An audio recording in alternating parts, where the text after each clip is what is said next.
Hello, hello, hello, everyone. Today is a very special day and special episode. I have a great friend here, someone that I respect a whole lot, someone that I've had the pleasure to work with. I I've known this guy for I don't even know how long it's been, but I've known him ever since I got to California.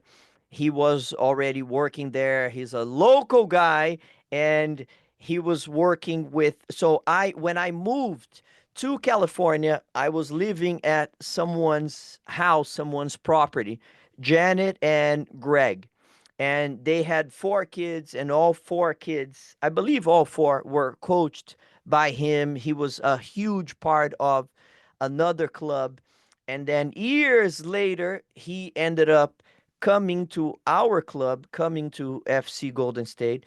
And I remember Janet telling me, "What are you guys doing, trying to take Henry from us?" And I was like, "Oh my gosh, well, he's amazing, so we want him to be part of our club now." Welcome to the 1% Club podcast. I'm Talis Peterson. I am your host, and my objective is to bring you guys people that are just like us. They have gone through ups and downs, and whatever success they have achieved, it hasn't happened overnight. It's been a long road, a long journey, a long process. So it's not a matter of avoiding problems, adversities, difficulties. It's a matter of learning how to deal with them.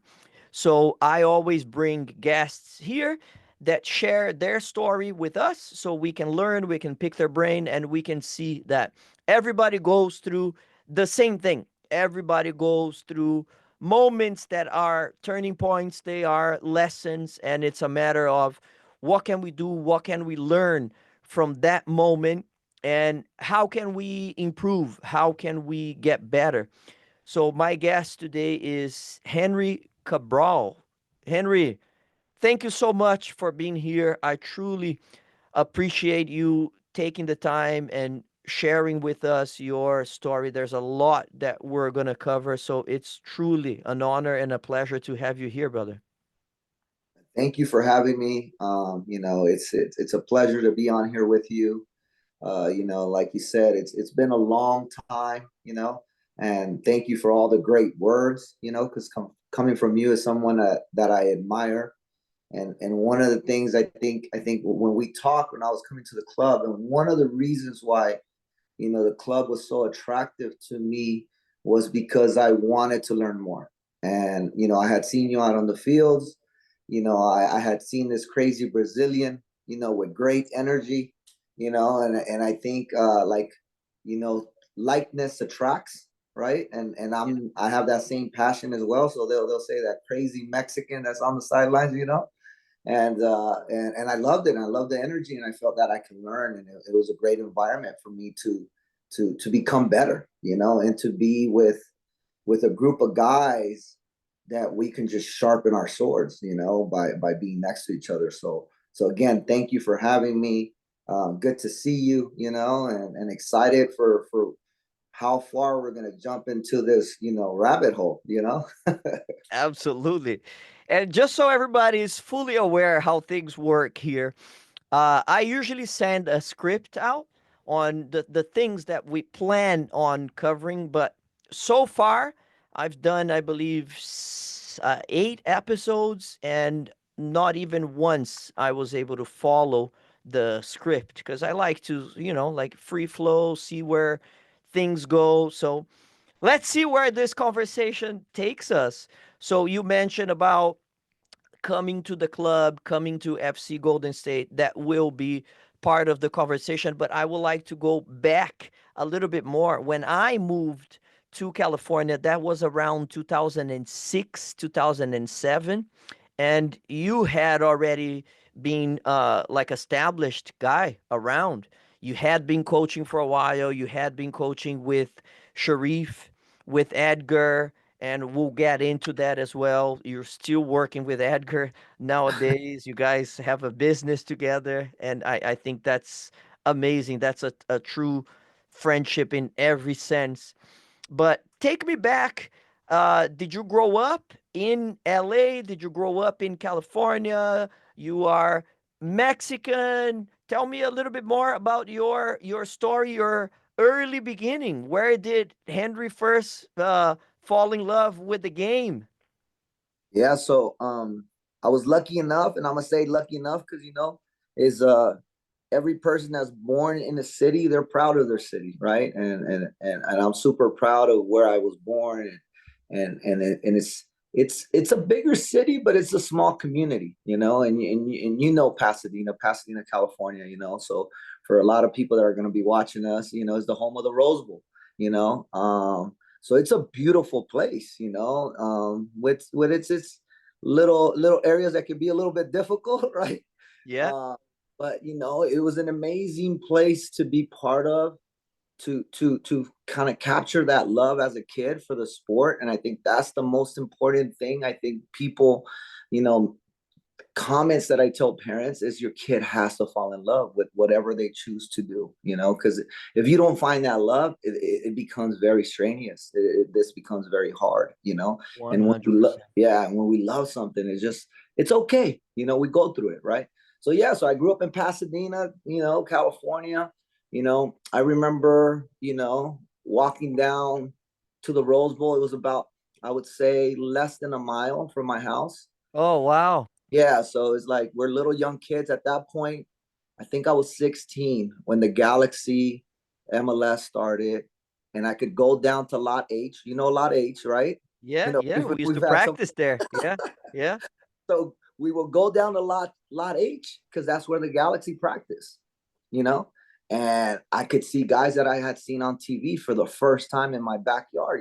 Like Jorge Campos, Mauricio Cienfuegos. yeah, yeah, El yeah. Tan Hurtado.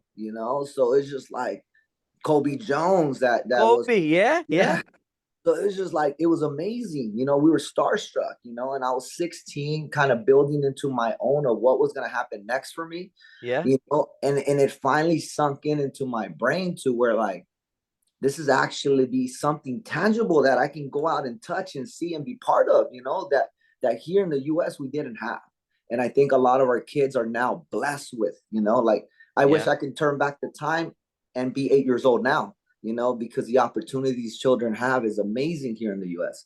But yeah, yeah. so that's we would go there we would spend hours down there, and they would finish their practice, we take pictures, we chase down balls that were going into the street, and they would leave, and they'd give us hugs, and then we would go train, and then we go jump into the pool in the aquatic center, and then we come Yeah. home, eat dinner, and then go out in the street and play 3v3 with a mini soccer ball on the street, and Wow. then remember my friends being like, Henry, like, I think I heard your dad whistle, right? I'm like, it's okay, keep going, vamos, It's let's not time yet. it's not time yet, and then it was the same comment, like, hey, here comes your dad, bro. And it'd be my dad with the belt, like, hey, you didn't listen, and then we cut the game short, and now I'm running inside the house, Running so away from him. yeah, running away, so using my agility, so he didn't know he was helping me with my agility, but yeah, that was our life in the summer, we played every day, 24/7, and that's how I got in trouble. But we loved the game, and grew up in Pasadena. I played in the Villa Park League, went through that. Club soccer at that time wasn't a big boom for our age group. There was two clubs in the area. It was Santa Anita and Flyers, and I remember bringing a flyer home to my parents from Flyers, and it said tryouts, right? And it said the fee on the tryout, something that none of us directors would do now, right? Yeah, But it yeah. said the fee on the tryout paper, and I give it to my dad, and it said $1,000. I remember it, right? Because it's very vivid in my brain. And my dad was like, "You're crazy. We're not paying." Está loco. Yeah, está loco, salte aquí, right? Go play with your Villa Park team and have fun, So I kept playing with the Villa Park team, and then we had a pretty good team, and Flyers asked for a scrimmage, and we scrimmaged, and then the rest was history. They asked me and the other four guys to join their team for free, and I was blessed, you know. And then I was that kid that got picked up by a family and was an adopted child, Wow. you know, and they took me everywhere, you know. And then I got the opportunity to play college soccer, and yeah, and it was amazing. I went out to West Virginia University, you know, was out there playing soccer, you know, was there for 4 years. Talk about a culture shock, right? Played there for Kid four from years. California, now Yeah, going to West Virginia. yeah, and when I decided, because I was set to go to CSUN, right? I was set to go to CSUN and play at CSUN, and For the ones listening to us who are not familiar, that's Cal State. Yeah, Northridge, Cal yeah, State University, Northridge. Yeah, yeah. yeah. So I was set to go there, and my mom, I think, you know, moms have a great intuition, right? And I think she knew that if I stayed in California around the same environment, right? And I'm sure we'll start talking about this a little bit later, right? In the same environment, that my opportunities or my path, something would come into my path, and I would make the wrong choice and kind of Hmm. steer me away, right? Hmm. So Yep. she had that foresight, and she really pushed me really hard to maybe I shouldn't be saying it on live video or something recorded, but she's the one that signed my letter of intent to you know, to West Virginia, and Yeah. I'm going to West Virginia, and I was upset at the moment, and then I was like, okay, I'm excited for this new change, right? Um, but I never thought, like, you know, I grew up in Pasadena, like sun all the time, you know, and it's like, you know, it's California. Come yeah, on.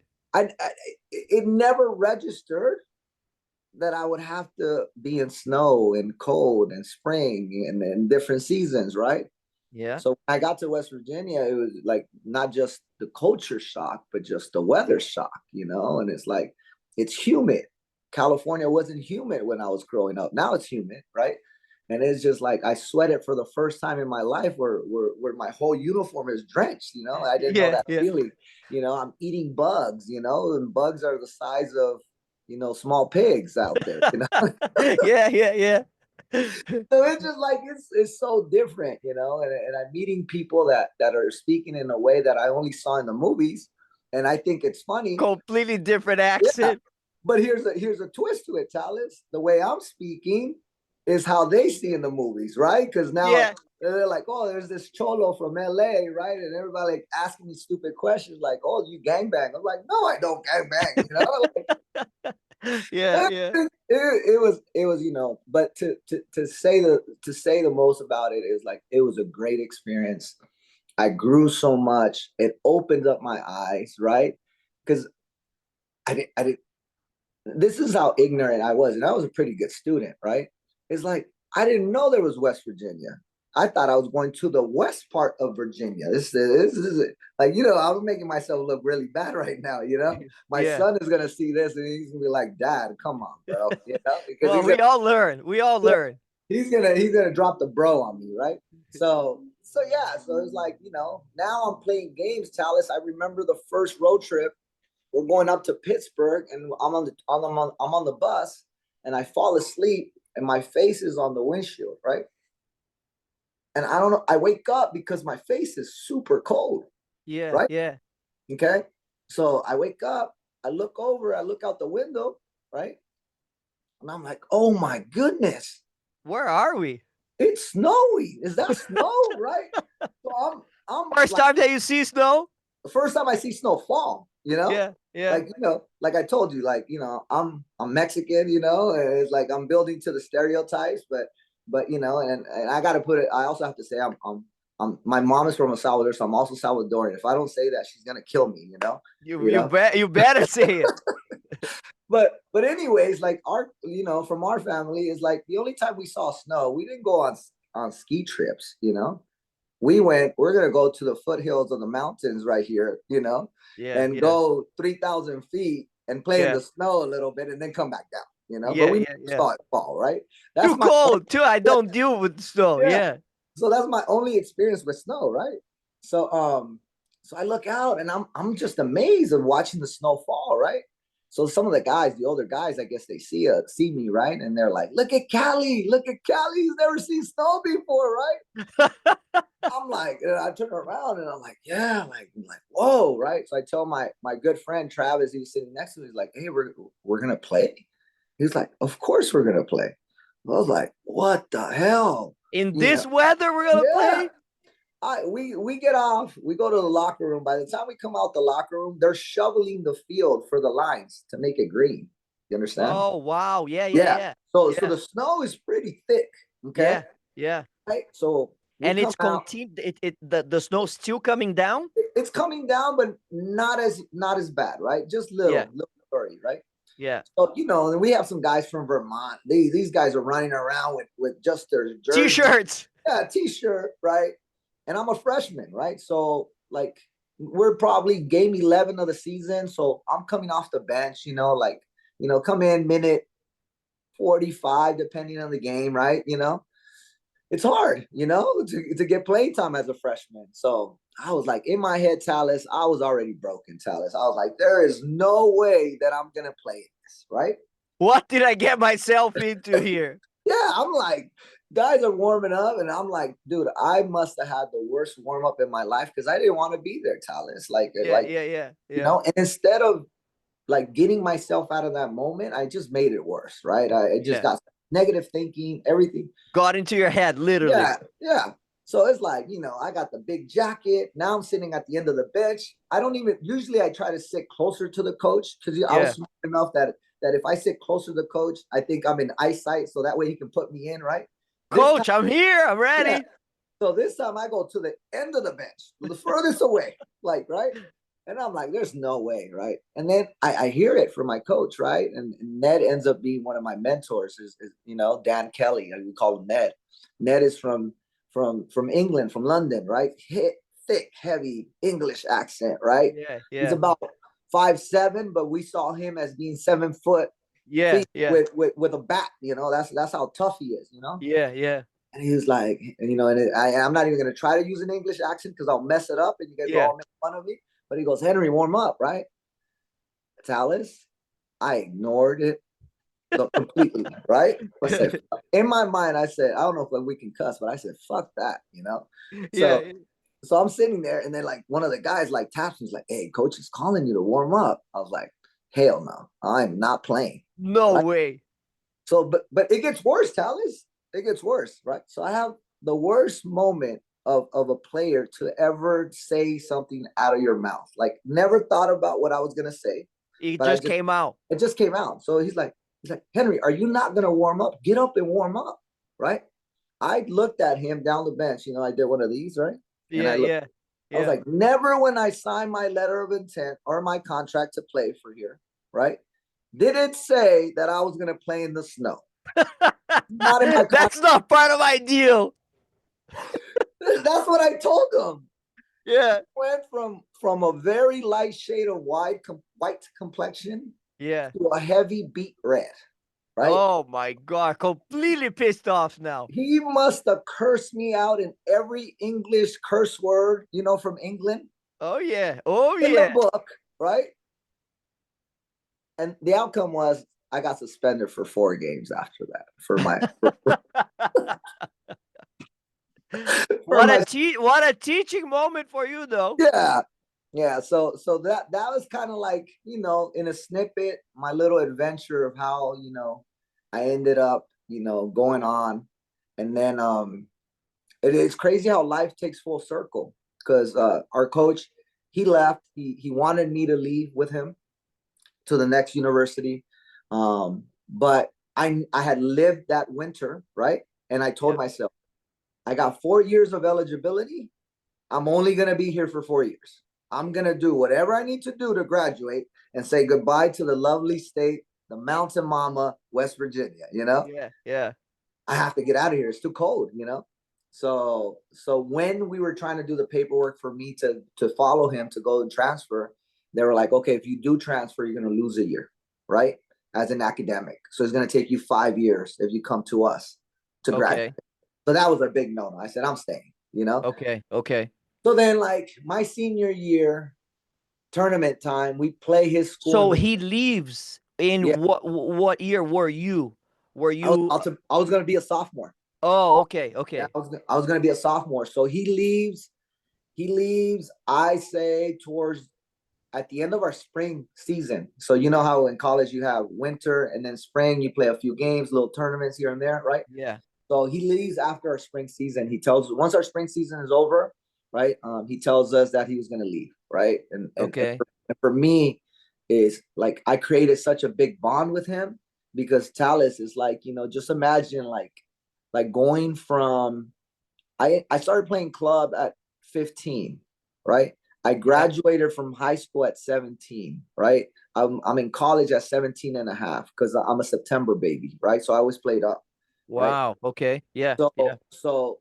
I didn't really have a lot of good quality club instruction, right? Yeah. And I'm not talking negative to my old coaches that I had at Villa Park, but these are all volunteers. Yeah. Yeah. Yeah. They did the best they could with us, right? And we weren't the easiest people to work with, we're a bunch of knuckleheads, from the neighborhood, Yeah. Yeah. So it's like my tactical awareness was pretty good, but it was more streetwise, right? Yeah. What I Yeah. learned on my own. But like being in a structured environment and running drills and understanding and terminology, right? I was way behind, right? Mm-hmm. Mm-hmm. So this guy, like, that's why I love him so much because is he took time. Number one, I was in culture shock. Number two, is I was trying to identify and find myself out there, right? I went from being never having a shaved head out in California because you got labeled as a cholo, a gangster, right? Yeah. Um, to shaving my head as soon as I got to West Virginia because I was trying to like identify to a certain role, Yeah. and I'm trying to find myself, right? And this guy, like Sundays, he would invite me to the field house, and he's the one that taught me how to drink tea with milk because it's a It's London. an English thing. Yeah. Yeah. So and he would explain things that were going to come up in the training sessions and things that I was lacking in my movement because I played as a winger, like how to get inverted, how to stay wide, just different things that I was just so lost to, and that's why like when he told us, I was like, see, mom, this is why I shouldn't be here, right? Yeah. Yeah. That was just another reason, right? But I ended up staying. And my last final game that I played, well, it wasn't my final collegiate game, but the one of my last games was like versus his team. His Okay, new university. yeah, versus Yeah. his university in the NCAA tournament. Okay, and guess what's happening? Tell us, it's snowing, Oh my gosh. right? And at this point, I'm used to it, right? Right, and it was wet, it was muddy, it was like ugly, right? Cold. He is probably telling his team, "Hey, that Cali boy there, he's soft. He can't play in the snow." So so it's like I'm used to it. No Under Armour, just a jersey, Yeah. and I'm playing. And there was a moment in the game where, because I'm a winger, I'm out wide and I'm close to him, right? And he comes up to me really close, right? And he goes, "Hey, you fucker. So you played in the snow for them, but you couldn't do it for me." And we both laughed. But it was a full circle moment, and it's Yeah. like, and after the game we hugged and we talked about it, and this guy's become my mentor, huge, right?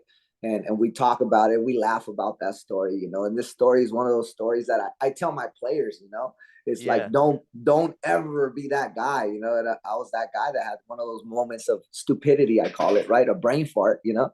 and, Yeah. and that's what I did. And it's just like, but that's kind of like my little story of what happened with me. Then I come back after I graduate.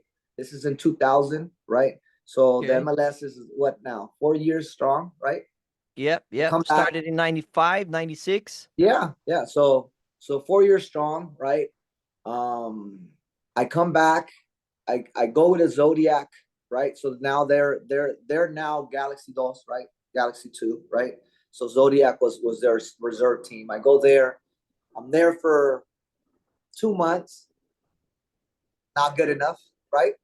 Like not good enough. So then, so then I go and play like semi-pro back then wasn't like it is now, right? Now you have differently. You have all the levels now, right? Yeah, yeah. So back then it was like I go and play with lasers. I'm playing with lasers. I stay with them for like a year and a half. I'm making like between 800 to like 975 a month, Talis.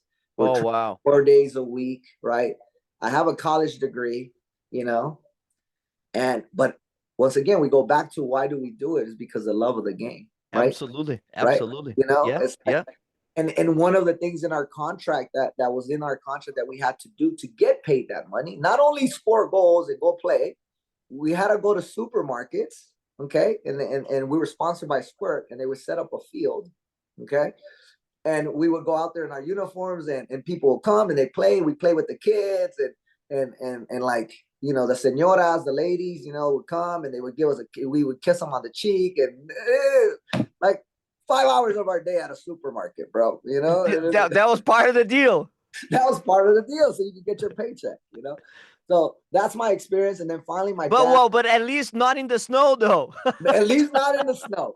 At least in Yeah, yeah. beautiful sunny California, right? So we're playing, dude. We're doing the U.S. Open. We're doing all those things. And then one night, I come from training, and my dad is sitting at the table, and he sits me down, right? And he goes, "Sit down." He sits me down, and I got to tell you, like, my relationship with my father is a great relationship. I think as I got older, our relationship got better, right?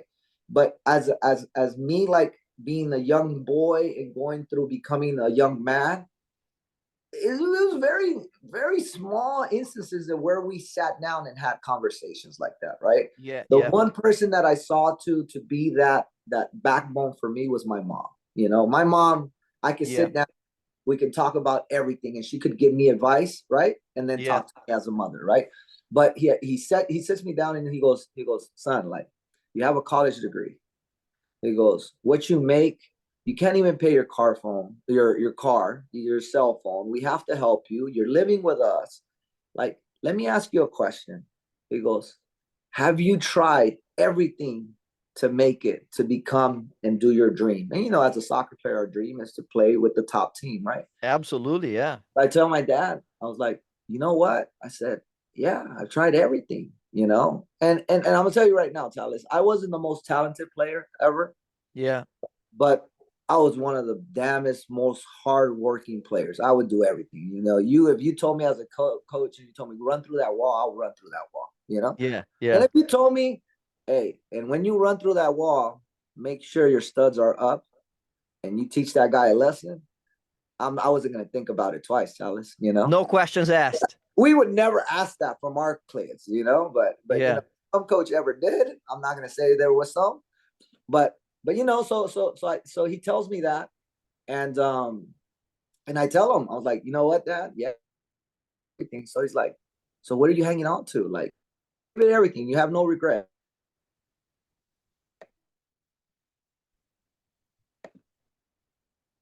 Tell us. You there? yeah. Oh, It was breaking down a little bit. yeah. So he goes, if you have no regrets, like, he's like, I think it's time to move on, right? And at that point, Next chapter kind of deal. yeah, he goes, like, why don't you move on and work in your career? You don't have to stop playing. And But what did you get your degree on? I got a degree in public health. My bachelor's degree was in public health, right? Okay. Yep. So I get my degree in public health, and that's because I was a pre-med student when I started, but with everything with college, university, and college athletics, I wasn't doing too well. So my counselor made me shift into public health. Okay. Okay. It Just was hard because, to balance. yeah, it was hard to balance. My grades were starting to slip. I was going from being an A/B student to a C in some of my like important classes for pre-med. And she was like, it's gonna be very difficult for you to, get accepted to a good med school, if you continue this way. So I had to make a change. So that's Yeah. what to the public health realm. Yeah. Wow. Wow. Okay. And so what advice would you give to someone that might be going through the same thing when they're going to college and it's very difficult to balance the athletics, the culture shock, the soccer side of the game. You know, like in California, we know everybody likes to play more on the ground, the style. Now you go to West Virginia, it's more physical. So there's a lot of factors to adjust.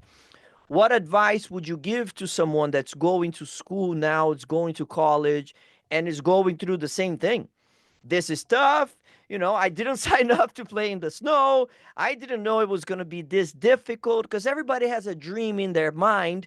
Oh, when I play in college, this is what I'm going to do. I'm going to be happy doing this and that, but they don't know the harsh reality. So that's part of what I tell people all the time. You're going to face difficulties no matter where you are. So whoever is going through, whoever just got to college, what can you tell them? What lesson could you teach someone? I think you just, you lace up your boots, and you lace them up the right way, because I'm that coach that's very picky on how you tie your cleats, So some people don't know what boots are.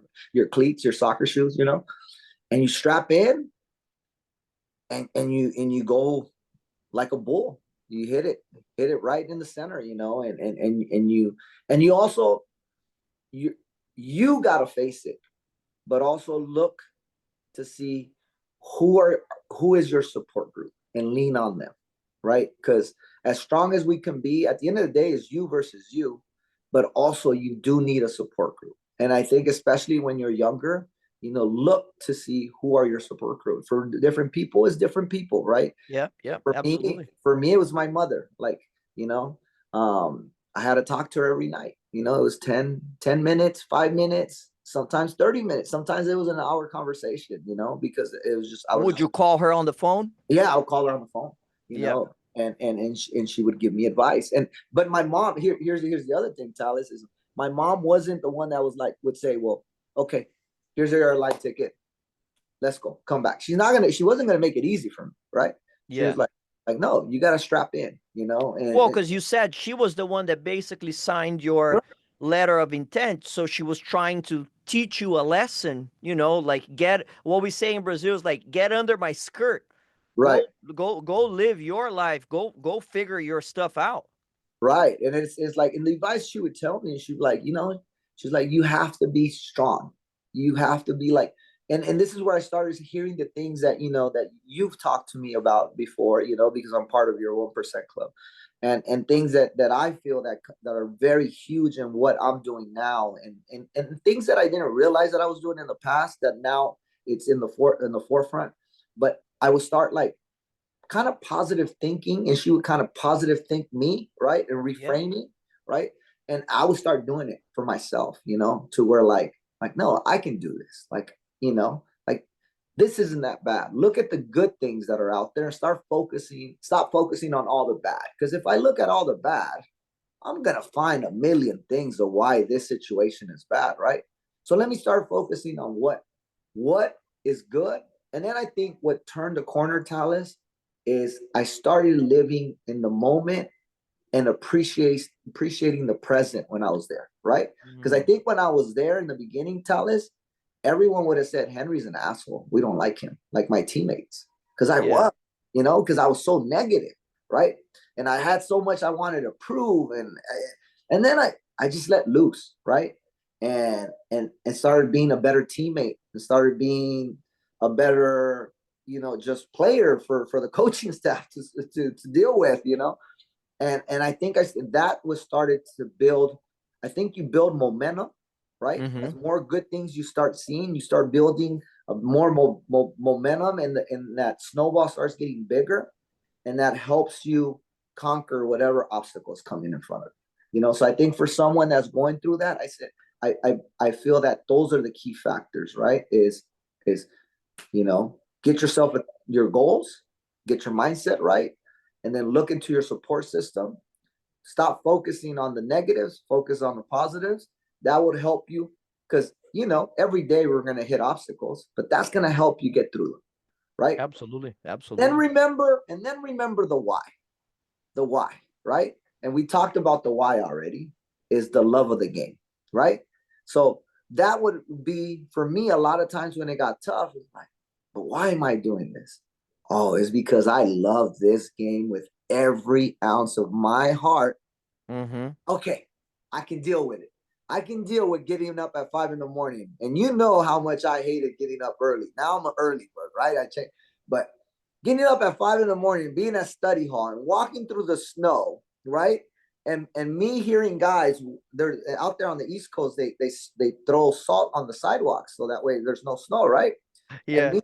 me being up, I was mad, Talis. I was mad that I was in the snow, right? So I'm walking on the sidewalk, cold, mad.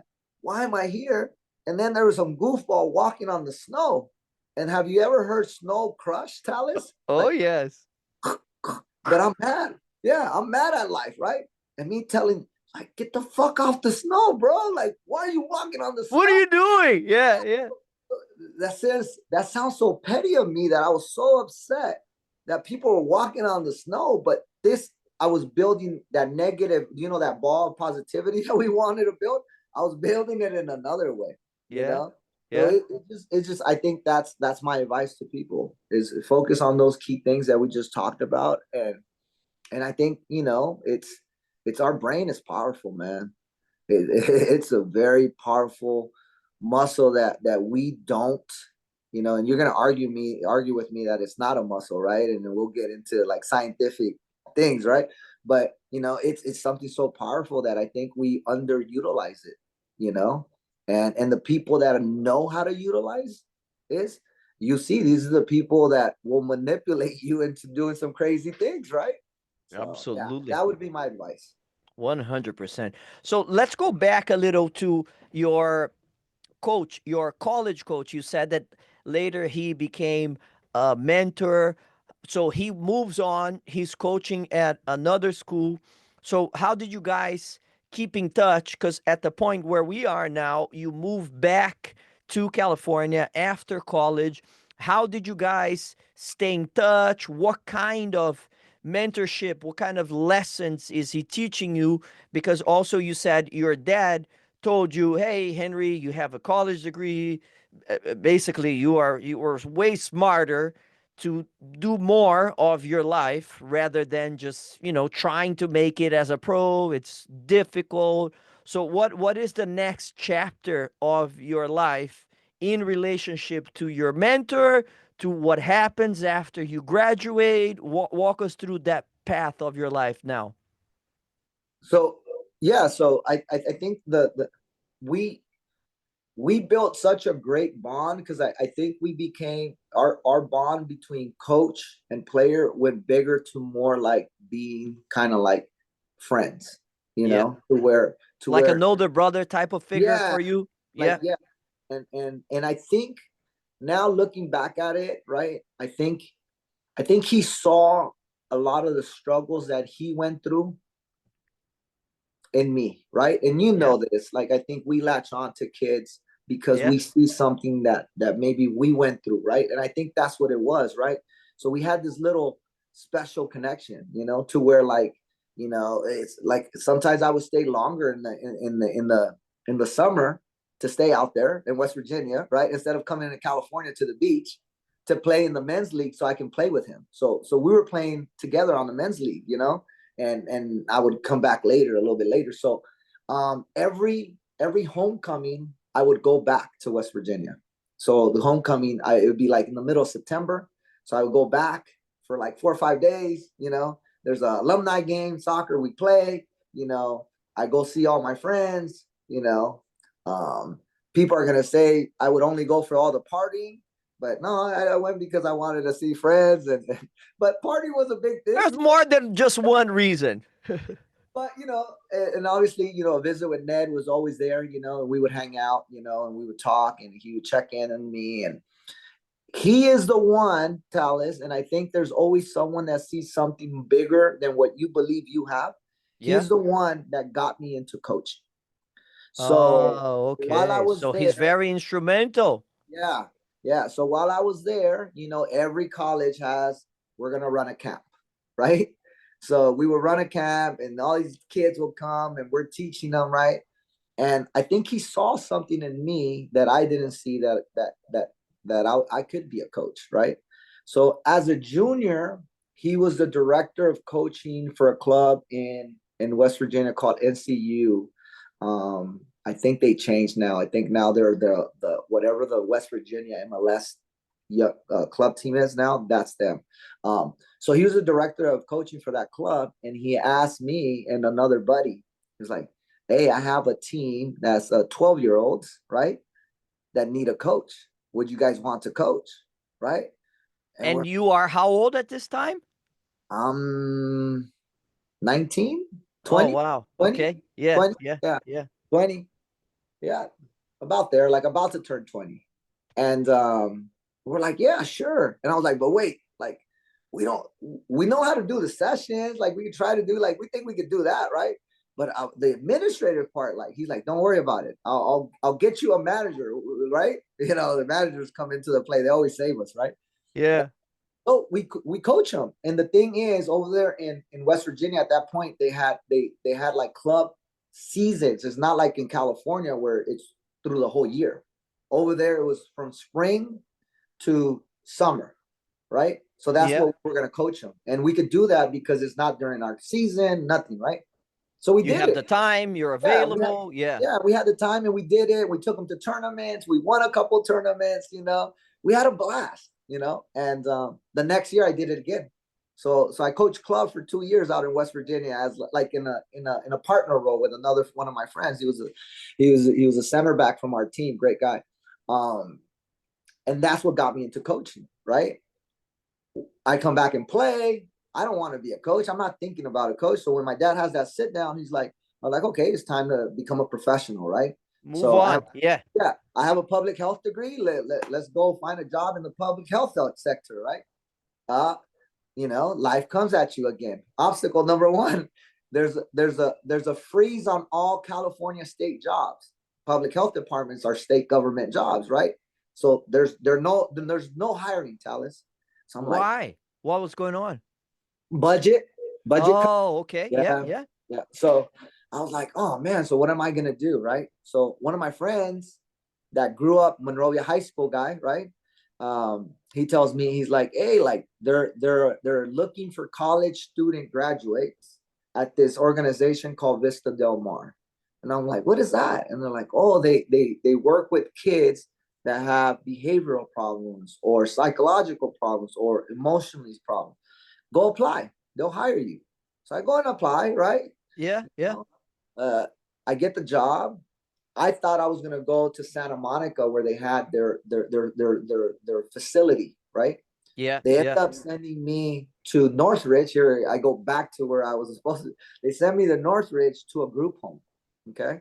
So they sent me to a group home to be a counselor there, like just a staff worker, right? So my job is to just make sure these kids, these boys from ages from 12 to 18 Okay. don't get into trouble. You know what Yeah, I mean? yeah. So we're there. There's therapists that come in and give them therapy session. We got to make sure they get to their appointments and they're going to school and like almost like a high price nanny, right? Because we also have to cook them dinner and all that, right? So I'm doing Yeah. that, and then I'm doing that and then manipulating my schedule so I can go play in these tournaments in Vegas where I get some extra cash or San Diego, so still trying to do Yeah. that. Yeah, yeah. But I'm doing this, and then I bump into like probably month 3, right? I bump into a guy that looked very familiar. He was a new staff, right? And my boss tells me, "Hey," and I was working the weekends, right? So And there's a soccer guy. but I was like, "Is he a soccer guy? Who is this guy?" Right? We started talking. He's from Monrovia High, but he ran track, and I used to run track, right? So I remember him. I was like, "Oh, okay, cool." So we become friends, right? This guy's a little bit more accelerated, more advanced in his thinking than I am. I'm living life day by day. He's thinking about the future, right? Yeah. So, like, hey, I'm about to do my master's degree. Like, wouldn't it be fun if we did it together, type of thing, right? So Yeah. I'm like, master's degree, I don't know, man. Like, I don't even know what I want to do so far, right? Try And, to figure life out yeah, still. like, Yeah. it's like I'm enjoying California right now. And then he was like, well, come with me, right? So we went to like, it was like one of those orientation nights for Point Loma Nazarene University, which their main campus is in San Diego, right? Nazarene University. So we go, and then I find myself taking classes, Talis, and working on my master's degree, right? And my master's degree is the master's in education with an emphasis in psychology, right? And counseling. So a year and a half goes by like this, and now I Yeah. have a master's degree, right? But in between that, Talis, you get one of those phone calls that sometimes you don't want to get, right? So I look at my phone and it says Blair High School. I went to Blair High School in Pasadena, right? So in between all that is happening, I get a call from Blair High School. I answer it, and it's my athletic director, right? When I was there, Mr. Sullivan, great guy, I love him. Like he ends up being another guy that impacts me a lot with like how to be a professional administrator and coach Yeah. and all. But anyways, he calls me. He starts like asking me like, "Hey, how you doing?" I'm like, I know where this is kind of going now, right? So I go, Sullivan, just tell me straight up, what's up? What do you need? Why are you calling me? He goes, we need you to come back and coach. It's like, wouldn't it be great for someone that, got a scholarship, came out of the school, come back and he fed it that way, like give back to your community. I was like, dude, this guy's going down the path that he's gonna hit my heart. And for everybody listening here, Blair High School is in the heart of Pasadena. Yeah. So it's exactly where you grew up. You're rooted there. You've gone to school there. So he's hitting you right. Yeah. So then I was like, dude, like I can't, like I'm so busy, right? I wasn't really busy, Talis. I was working 3 days a week, 10-hour shifts, at my job, and then trying to still, I'm not chasing the dream, but I'm mini chasing the dream, still playing in these, I'm not running away from it either. yeah, I'm still playing in these tournaments. So then he's like, hey, like, how would you feel if your sister plays for a coach? Right? Wait. I go, wait, stop, pray. Sister, I said, you're asking me to come back and coach the girls program? Like, I'm like, oh man. I'm like, woo. I don't know about that. I don't know about that one, Sully. Like if people don't know, like their high school girls program was like they didn't have a varsity program. This was JV. The girls had never played before, and my Yeah. sister's one of them. Okay, so like I'm not trying to beat them now, right? But I was like, I thought in a little bit I felt good because they were calling it back to. I thought he was calling it back for the boys, right? Yeah. Yeah. I was like, he believes in me. I'm like, it's for the girls. Like, oh man. So, and then he tells me like, oh, do you want your sister to be coached by a bad coach? Like, you can help him out. He goes, do it for a year. Just help us out.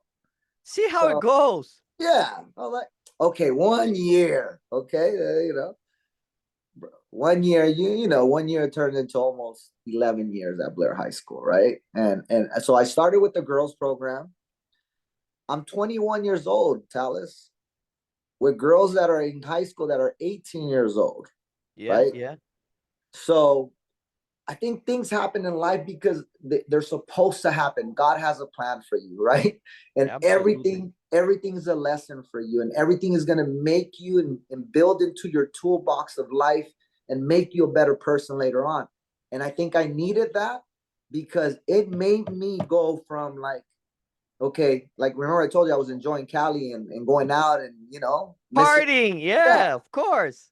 to I can't act a certain way around these girls because number one, they're girls, I and got to separate. yeah, and they're really close in age to me, right? I knew I wanted to be a professional in something, Talis. I just Yeah. didn't know what, right? Yeah. And I also had the smart to be like, if I do something that someone might interpret it in some way, that's gonna hurt my career, whatever I decide, right? Absolutely. Yep. So I Yep. went from like now, like, okay, I'm the coach. I'm going to be super professional in Mm-hmm. everything I do. Right. So I had to like go right at it. And that's what I was with them, I was very strict. I was very professional. Like, this is what you guys are going to wear. You're only allowed to wear this. There's no Victoria's Secret perfumes when we get on the bus. Like, they're like, but, I think even though I was so strict, they saw the passion that I had, right? And we grew that program from a JV program to a varsity program in 2 years, right? 2 years. Wow. Yeah. So we went from only having 12 girls to be part of the JV team, right? Because they would only play JV teams, to now having a program with 30 girls at Blair High School, right? Wow. Now, and we play the San Marinos, the La Cañadas, the South Pasadenas. They got talent, right? And they're like, Well, not only they have talent, they're more wealthy areas. yeah. So it's just like they were like, wow, like this is crazy, right? But now what's happening is I'm putting pressure onto the boys program. And even though Blair's boys program, it would have like some programs, right? Is they would have the good years and bad years, good years and Yeah. bad, right? Yeah. Yeah. And it dealt with, again, not talking about the coaching staff for everybody, because there's a lot of those guys are my friends and I look up to them and they're great people, but it wasn't a program. It was, if Talis Peterson comes this year, we're going to be great. But if Henry Cabral comes next year, we're not going to be as so great. Do you understand? Mm-hmm. Yeah. It all depended on who the people were in the names, right? It was very individual and not Yeah, a team. Yeah. yeah. So my theory was, and doing my research and Coach Wooden and the UCLA principals and everything, it's building a team, it's building a program, The and culture. Yeah. the culture. That's what's important, right? So we built that with the girls. Like, the girls, we had full Nike sets to home and away, and backpacks and sweats and practice Wow. uniforms and everything, right? In a school that they never had that. And now the boys are looking at us like, how do the girls get that? And we were fundraising, we were working hard, we were building that culture. So then Making it happen. Yeah. make it Yeah. happen. So then, I guess some things happen internally with the boys program, and then they asked me to take over the boys, right? As well. Yeah. Okay. So then I hire some of my ex players to take over the girls program under my supervision, and I Yeah. take over full boys, right? So now we're doing that, right? And I So looked at you're leading both programs, but you're lead, yeah, coaching the boys and you're overseeing the girls. Yeah. Yeah. and now I'm also the head cross country coach. And then I'm also now the head track coach, right? And now I'm teaching PE at Blair High School, right? So it's like things are turning, right? Things are turning. And and obviously I'm new to all this, Talis. I've never ran a program for myself, right? So, you know, I've always been the person that I don't want to fake it to make it. Yeah. I want to do it right, you I know? want to know what I'm doing. Yeah. Yeah. So it's like, this is where, my mentor is like, he would get phone calls and like, what do I do? Like, as simple to like, I really love us when we played the 4-3-3, coach, but I'm struggling with these guys. Like, I can't get them to play the 4-3-3, right? Yeah. Why are you so in love with the 4-3-3? Like, what do you have? If you have the guys to play a 4-4-2, play the 4-4-2, you idiot. You know what I mean? Yeah. Yeah. Yeah. Yeah. Force stuff on it. As simple as those things, Talis, to hear those type of things that get you on your way, and do this way, and maybe do this way.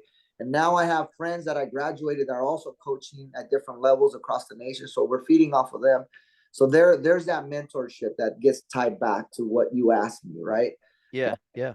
And we're going through it, and it was an adventure. And that's how I get sucked in to coaching, you know. And I there's a moment as all that is happening, I'm also moving up. There's a time that I had to make a decision to either, do I continue to do both jobs, as in still working with these severely emotionally disturbed children, right? Okay. Or do I go full time into this whole coaching thing, right? There was that pathway in the road, right? And it was starting to become very difficult with all my, To manage both. Yeah. because now I'm not only just a counselor, now I moved to a different agency, Talis, to where now I'm a supervisor of a program that's called therapeutic behavioral services, where now I have to wear a tie and slacks, and I have my own office, I have my own team, I'm making pretty good money, right? Yeah. but that's not my passion. That's not Mm. love. I just That's not where your heart is. yeah, that's where life led me to, right? So one day, Talis, my office, I'm sitting in my office, and and I'm writing like I'm supposed to read clinical notes from these counselors, right? And I'm reading clinical notes because I got to make sure before we turn them into the Department of Mental Health that they're written correctly, right? Yeah, yeah. I'm like, I said, let me take a break. So I go outside, I sit down on a bench, right? And across the street is some kids playing soccer. Talis, I was supposed to go out there for 10 minutes. I ended up finding myself out there for an hour. Just watching the Wow. kids play, right? Yeah, yeah. I think it was like four kids playing a cascarita, just playing between each other. I go up and I knew the answer, right? I go, my department head was like two offices away from me, right? Okay. I could have easily just walked up to her and said, I'm done. I'm quitting. Thank you for everything, right? No, This is it. Yeah. I went to my laptop. I type it up, my formal resignation. Da, da, da, da, da, da, da. I send it to her and I sit down on my chair like this and I wait because I knew she was going to walk out, right? Yeah, yeah. 5 minutes later, she shows up and she's like, oh my God. What's going on? Yeah. And I tell her, and I was like, and they all knew that I was already doing the coaching and all that. I wasn't hiding it, right? And they knew how passionate I was about it. So, something that I was kind of like, that was the weenie way out, for me to just send the email, ended up being a good thing. She gave me a hug and she gave me my blessings because she knew it, Yeah. But I was leaving something with a certain pay, Talis, to go chase something with a very low pay. Mm-hmm. Right? Mm-hmm. And at this And time, the passion doesn't pay the bills yet. right. So in that time is now where you talked about Sharif and Barcelona is where now I'm also like starting a club coach as well, right? All these things are happening simultaneously, right? So it's like, Talis, in the early 2000s, this thing did not pay, At all. at all. So Yep. it's like I don't know how I'm gonna pay my car because yes, I have a club team, right? And this is the start of the '98s, right? They were like 7 years old at that time, right? So I was like, I don't know how I'm gonna pay my bills, but I'll find a way, you know. And I go into full time coaching. So now it's club, now it's high school, now it's and I, Teaching is everything. so I'm making my way, So it's just like, and that's how I found my way into coaching, right? With everything that comes with it, Talis, with disappointment from my parents, right? And like no one said, "Great job, Henry, you're becoming a coach." Everyone was like, "Wow, like really? Like you went to school for all this time, you went and got your master's, and to go coach? Like, are you serious?" Right? And still having the guts, Talis, to be like, you know what? This is the right choice. And I'm gonna make it. You know what I mean? And my parents being like almost forgetting the soul. Like Yeah, yeah. just imagine a short Salvadorian woman, right? That's feisty as hell. And Salvadorian people, right? Is like Oh yeah. there's a lot of curse words that have come, right?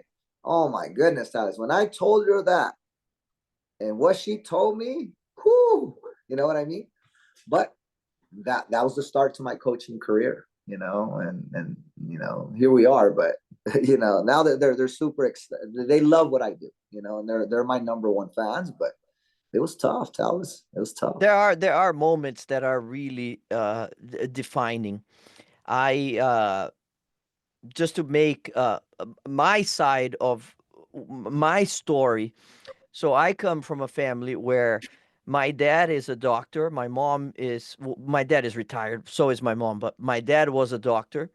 My mom was a dentist, and I have two sisters, and one is a lawyer, and the other is a doctor.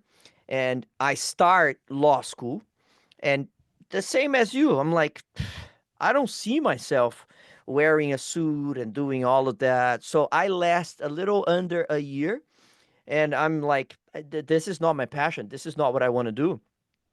So imagine telling my family, by the way, I'm going to college to become a PE teacher. So it was like the same thing. Oh my gosh, what are you doing? You're out of your mind. So I know exactly what you mean, and I consider myself very, very lucky and blessed because ever since I came to the US a little over 21 years ago, I've always made a living coaching. And you and I know that's what, we still do this full time. It's not easy, but it's possible. And Right. when your why is strong enough, when you have the passion, and going back to you starting at Blair and having to fundraise and do all of that, is because there's something inside of you. There's a calling. There's a strong, strong reason why you do what you do, because it's not just out of your own ego. Is you see the impact now that you are causing in other people. And I think that is part of what you said before, God's plan. And when you go outside and there's kids playing and you make your decision in that moment, to me, there's no coincidences. Right. Things happen for a reason. So they are, there's always clues out there. So when you're aware enough to understand what is the situation trying to teach me, is this what I really want to do, or is this something that I should walk away from? So it takes a lot of guts to decide to become a full-time coach and to be the best possible version of yourself as a coach, so you can inspire, you can lead, you can transform lives. So how is that for you in this moment that you've decided this is what I'm going to do? I'm going to go all in. I know I'm going to struggle a little because I went from a high paying job to now living off of my passion. And I am sure you were asked the same question as I have been hundreds of times. Oh, no, but what's your real job? You Yeah. coach? Okay, but what's your real job? It's like, no, no, I'm a full-time coach.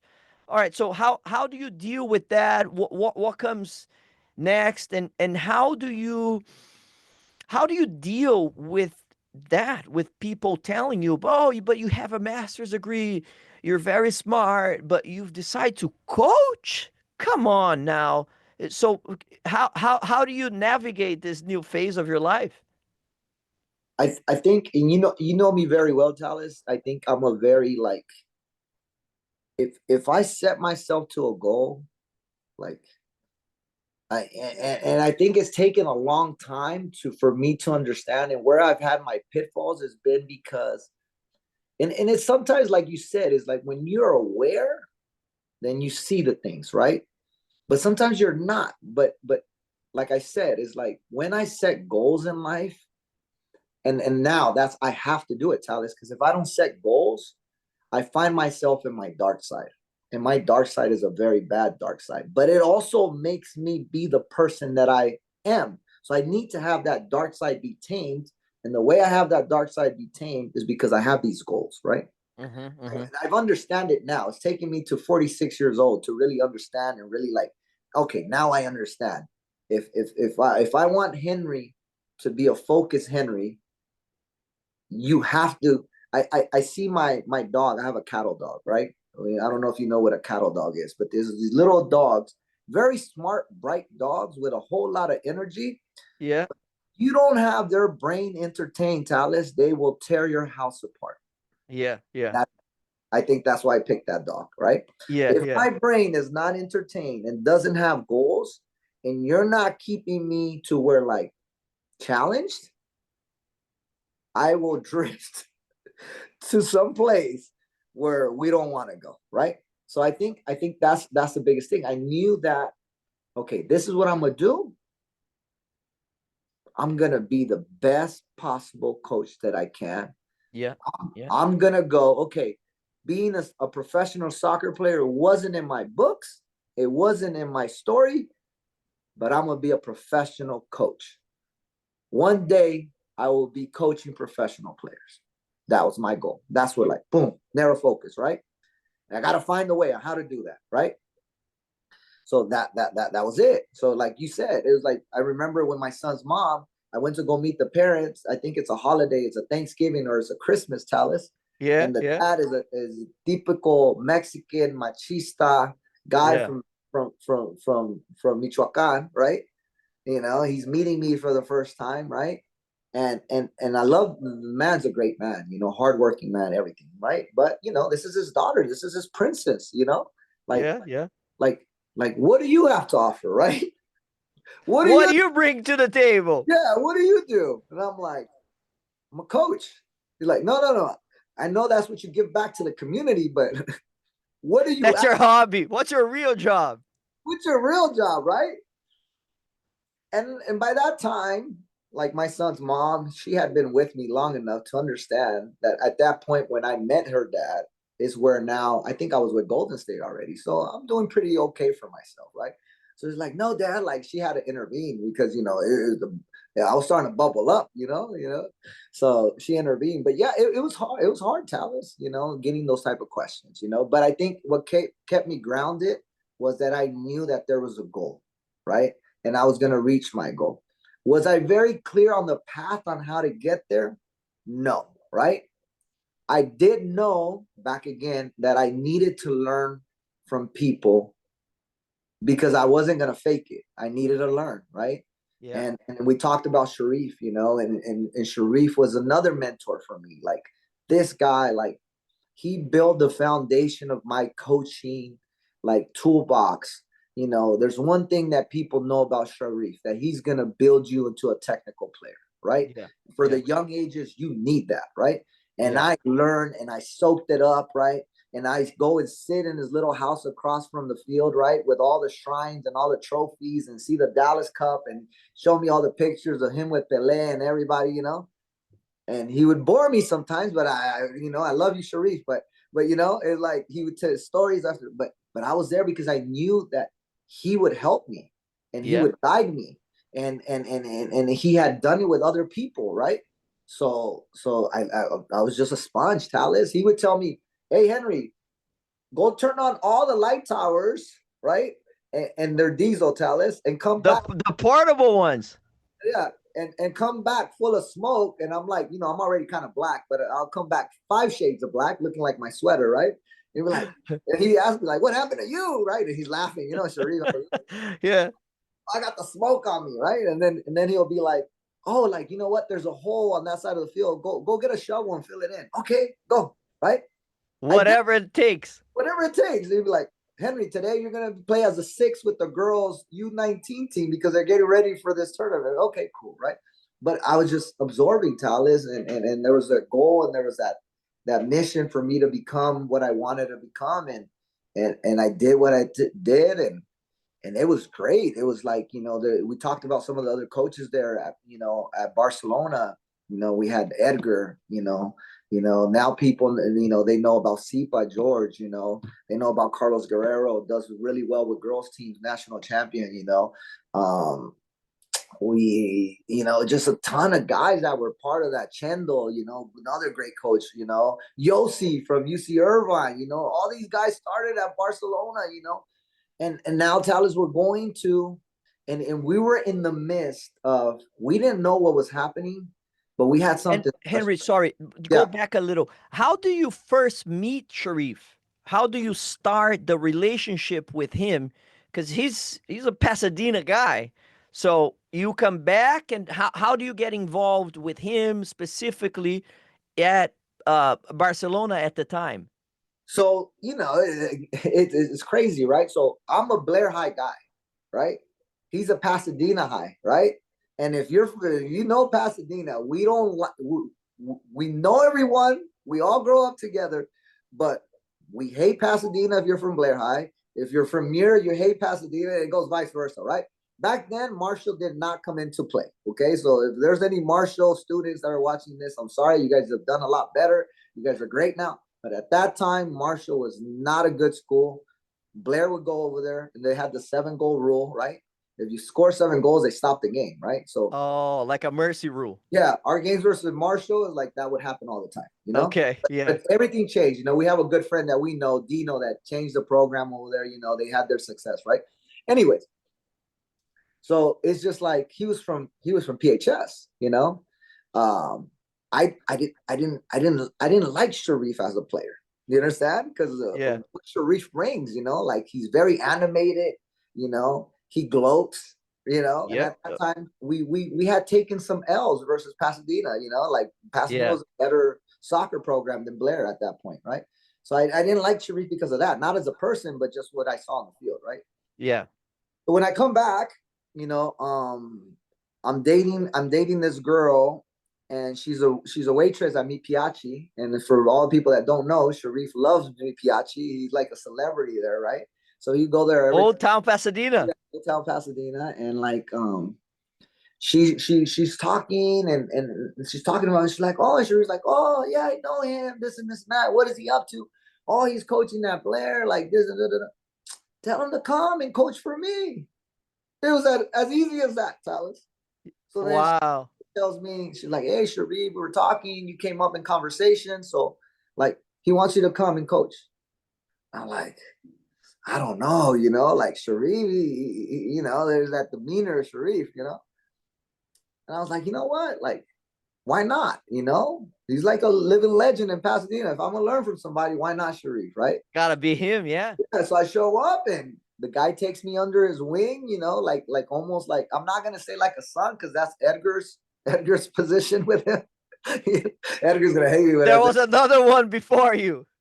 there was someone already there, right? So Yeah. maybe I was the second one in line, right? Yeah. But he takes me under his wing, Talis, and how hard it is to come into the club scene and someone give you a team, like it's tough. You got to trust the person. Very.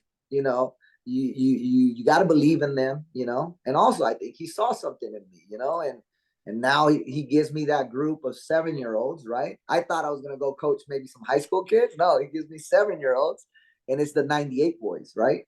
The And Chiquititos. yeah, so it's just like I'm over there, like, and it's our practice sessions are scissor, step over, Iniesta, yeah, and then 1v1, 2v2, 4v4. Okay, great job. Let's go home. you know? But that's how I started, and I, Sharif, we did the camps with him and did all that. He would leave and go on his FIFA World Tours, where he's traveling the world, and he would leave me in charge with his blessed sushi clinic that's been going on for, still goes on. He's still doing it. You know, Yeah. Yeah. and he would leave me in charge, to run them for him, and this is his name, and we wouldn't miss a beat. Like, I would run it. You talk about Janet, Sharif would be somewhere, and like Sharif coached Janet's team. So they'd be like, okay, so Henry, now you're coaching Janet's team, right? Because you're filling in for Sharif. So I was doing a lot of that, with Barcelona, and then we, then there came the split, between Barcelona, and then we decided to go CZ Elite, with Sharif and Paul Walker. Paul Yeah. Walker becomes TFA, we become CZ Elite. But yeah, it was a great environment. This is where, like, club soccer, Talis, was taking off in the US, right? Like, Really. Yeah. Yeah. like That was the very beginning of club soccer. Yeah. yeah, like Barcelona is like, dude, like some of the things that happen, like, and at the moment we didn't really like see the bigness in it, but it's like, dude, we're down on Hollywood Boulevard in front of the Chinese Theater with Ronaldinho, Rafa Marquez, Messi, right? Because Barcelona's on a world tour and they're here, and our players are playing 3v3 versus Messi and Ronaldinho. We have pictures of these guys doing it, with Mo, Janet's son, and it's like, we're there. You Yeah. know, Yeah. me and Edgar are hosting Giovanni Dos Santos' dad, Cecino, because Cecino works for La Masia, right? Yeah. Kids are in La Masia, and we're hosting them, and we're driving this guy around town, right? And we're about to have a tournament in San Bernardino complex for Barcelona, and we have La Masia coaches here watching us, evaluating us, the coaches from Barcelona, Wow. Yeah. and having a on Saturday night an evaluation of us and teaching us the Barcelona way, and then having a week-long camp with all our Barcelona kids to identify talent, and they're running it, and we're learning. You understand? And this is where all this is blowing up. And we're going to Surf Cup Tallis. And here's Paul Walker winning it with his group, right? Yeah. Sharif is winning it over here with his group. Yossi's winning over here. Edgar's winning here. I'm winning here. It's like 6 Barcelona teams that just won Surf Cup, and we're all celebrating together. It's that's unheard of now, right? Like, When I moved to California, that was something that was said to me. Hey, you're going to go into the area where it's one of the best clubs in the country. FC Barcelona is out of Pasadena, and I was going to Morovia. So we heard about FC Barcelona like way, way back in the day when all of that was happening. yeah. So it was just like, Dallas Cup. We're at Dallas Cup. Like Zardes is playing for Sharif. And it's like, dude, we were like living in the prime time, and it's like this is before the development academy, Yeah, so yeah, like club teams were powerhouse club teams.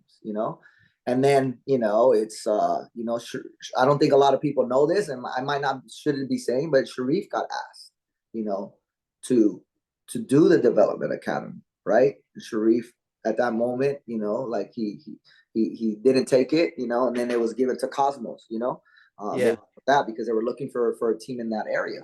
yeah, yeah. Um, and then that's where everything kind of started shifting, because it was hard now. It was hard for normal club teams to compete to To what survive. Yep. to what was happening, right? And how to hold on to players, To right? talent. Yeah, Yeah, yeah. talent. Before talent, back then it was like you kept players that were talented with your club. Because you only had one place to be. Yeah. So Yep. it was like they started with us at 7 and graduated us when they went to college, right? That was the norm. You don't see that now, Talis. And it's like At now, all. like 1 year, 2 years, 3 years is very rare to see a kid stay at a club. And we understand why, because each player needs that next platform, right? So a lot of the movement that we see with some of players as coaches, we even support it, right? Because it's a good movement to whatever their goal is, right? But Absolutely. but it was Absolutely. it was a different animal back then, and it's I learned a lot from Steve Sampson came and ran a session at our Pasadena dirt field, Tallis. It's like these are the things that were happening, right? We're with Chelsea at UCLA, it's just like it's crazy things that were happening for our little club but we were a powerhouse, and with the connections that Sharif had, and how Paul Walker had it organized, it was crazy. It was fun time, and I learned a lot, Thomas. you That know. is so good. That's the very beginning of club soccer, really. And this is where um I come in just a few years later, just after CZ. No, I was already there when the break happened with CZ and Barcelona. And now, so your next step in your career, is this where you come and you join FC Golden State? Yeah, yeah, yeah. So I think Bob So Freely. talk us through your perspective, your guys' perspective on what's happening. Who are these people? Who is this crazy Brazilian here? Who's Bob Freeland? What's going on? Who the hell do they think they are coming into our backyard here? What's going on? Is like, first of all, let me put this out there, right? Like I hope like people don't misinterpret what I say, because I'm not talking negative about nobody, Talis. Like I'm so far from that, it's like, Absolutely. you know, so it's like, but yeah, like all of a sudden is there's little club that's wearing black and gold, right? That are like, who are these guys, right? And I think in Talis, I don't think if you remember, you came and did a camp with us when I was with Sharif at Victory Park, Of right? course That's I the do. first. That's the first time I met you, Yeah, right? yeah. And then I think you moved on, and I think you went to coach with a different club. I think you were with, were they LA Premier at that time, or what was their name? Flyers. Yeah. Yeah. Okay, so you were over there. And then all of a sudden I hear, like, we start hearing a rumor that there's a new club and this and this and that. And kids start showing up with flyers, right? Like flyers. And like, look, coach, We're like, what the hell is this, right? And you know, Sharif, right? He's gonna make fun of everything, right? So yeah, it was like we're like, you know, we tell our kids like that'll go away. It's a joke, you know, that they Don't worry about it. don't worry about it. They will never survive, you know, like, you know, because it was very hard. Like now, Talis, anybody in California can make a club and survive. Like Yeah. there's so many clubs in California So now. many. But Yeah. at that point, for someone to try to do what you and Bob Freeland were doing was unheard of, right? And how you guys were going to attack the market, how you guys were going to attack it was like, that doesn't happen and people don't survive doing it, right? But obviously you guys did, and it turned into something, right? But it was just like, at first we were just like, nah, don't worry about it. But then it was like more like, okay, now we kind of have to worry about it because we're starting to lose some kids that way, you know? Yeah. Yeah. So yeah, so it was one of those things, and then you got, and you know how Bob is, right? Bob is like, he doesn't care, right? You know, if he has a task in mind, he's gonna go and try to find it. So now I have this guy that's showing up to my practices at Blair, right? And standing, and I'm like, who is this guy? Like watching my practices, and he's standing on the side, and then you know he acts very nice, you know, and welcoming, and I'm like, and he introduced himself, and he's like, hey, I want to give you cones and I want to give you flags for your program, you know? I was like, in my mind, I was like, no one just gives you stuff. What is going on here? What's the reason behind? Right. And then, you know, it came out that he was trying to recruit me to come to Golden State. Right. And, you know, uh, I was, I'm still am. I'm very like, if I'm with you, I'm with you. If you're my brother, you're my brother, you know? And it's like, it's, at that point it was a straight no, like no, you know. And then he's like, no, but we're doing this and this and this, and we can pay. And no, thank you, like I appreciate it, but thank you, you know. And then, you know, start getting like around that he's recruiting me and trying to get there, right? And I had been saying no for a while, and then you guys are getting bigger, bigger, bigger, bigger. And I'm like, oh, like they're starting to do some cool stuff, you know. I'm starting to see the stuff, and you guys are starting to make noise. And then you guys are, I think it was the 96 group that was starting to win a lot, right? Was that group? Tell us. Say it again. Was it the 96 group that was starting to win a lot for you guys? What was that one group you guys had that was pretty good? 95, 96. Yeah, that was the group, you know, and you guys are starting to make noise, and that was your team, right? So Yeah. you Yeah. guys are starting to make noise, you know, and you're building more and more teams. I was like, oh, okay. You know, now we're like, we're in our own breakup, and we're trying to like, you know, like pick up the pieces. Girl CZ too, you know, and Barcelona's thing. Back. Yeah. Okay. And and yeah, and then life comes my way again, right? So my I'm expecting now, we're expecting my son. You understand?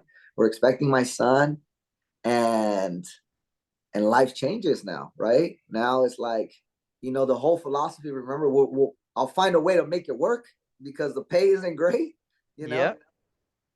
Now it's like, okay, it can't be on the fly. Do you understand? You I know, got someone else to take care of now. yeah. Like now me, like if I only have $20 and I can only eat a Whopper today and it's okay, you know, that philosophy is out the door, you know, because now I have someone, you know. And you know, I was getting paid through the club, but because the way that their format was made was like, you know, you got paid by the team. So sometimes some parents could be late, so your check is late, right? It wasn't like formal, like your check hits your bank account on the first. It wasn't like that, you know. You Yeah. could go Yeah. 3 months sometimes before you got your paycheck, you know. And that's not Sharif's fault. That was like the parents on the team because they're paying late. That's how the way clubs were Yeah. run. Yeah. So I'm like, dude, like, you know, and then, you know, Bob had already told me, he's like, if you come to us, you will get paid on the first, you know, you'll get your check, right? You don't, he knew that was like something, right, that us coaches were looking for, right? Yep. Yep. So I see Bob, right? My girlfriend at the time, my son's mom, Seven's mom, she's pregnant. She's about 8 months pregnant. All right. We go watch USA versus Mexico, Copa de Oro in the Rose Bowl, right? Remember, that's the iconic Giovanni Dos Santos goal, right? Yeah. Yeah. The little chip. Yeah, you remember that, right? So Yeah. it's me, her, my dad, like it's like 20 of us, right? We're coming out. We're having it was a great game to watch and witness, right? So we're coming out. Guess who I bump into? Bob Freeland, right? Boom, like right in my face. See, there's no coincidences. Yeah. So he goes, and me and you had already had some conversations, right? But Yeah. it just happens in the moment. He comes and he's like, "Hey, how's everything?" He doesn't talk business or anything. He doesn't say anything. But I was like, I don't know why it clicked in that moment, and I go, Bob, remember what you've been asking me? We need to sit down. And he goes, We need really? to talk now. Yeah. He goes, really? Like, and he goes, really? Like, yes. And I was like, yeah. And he's like, what changed? And I point towards my son's mom, and he There's a baby on the way now. yeah. And then he goes, okay. Sure enough, Talis, the next morning at 8 a.m., I get a text from Bob. He's like, hey, da, da, da, da, good seeing you. Can we meet? Right. And the rest, like, I met with him. Then I sat down with you. And then the rest was history. And now I'm moving to Golden State. How was that transition? How was it coming over to a new club, new structure?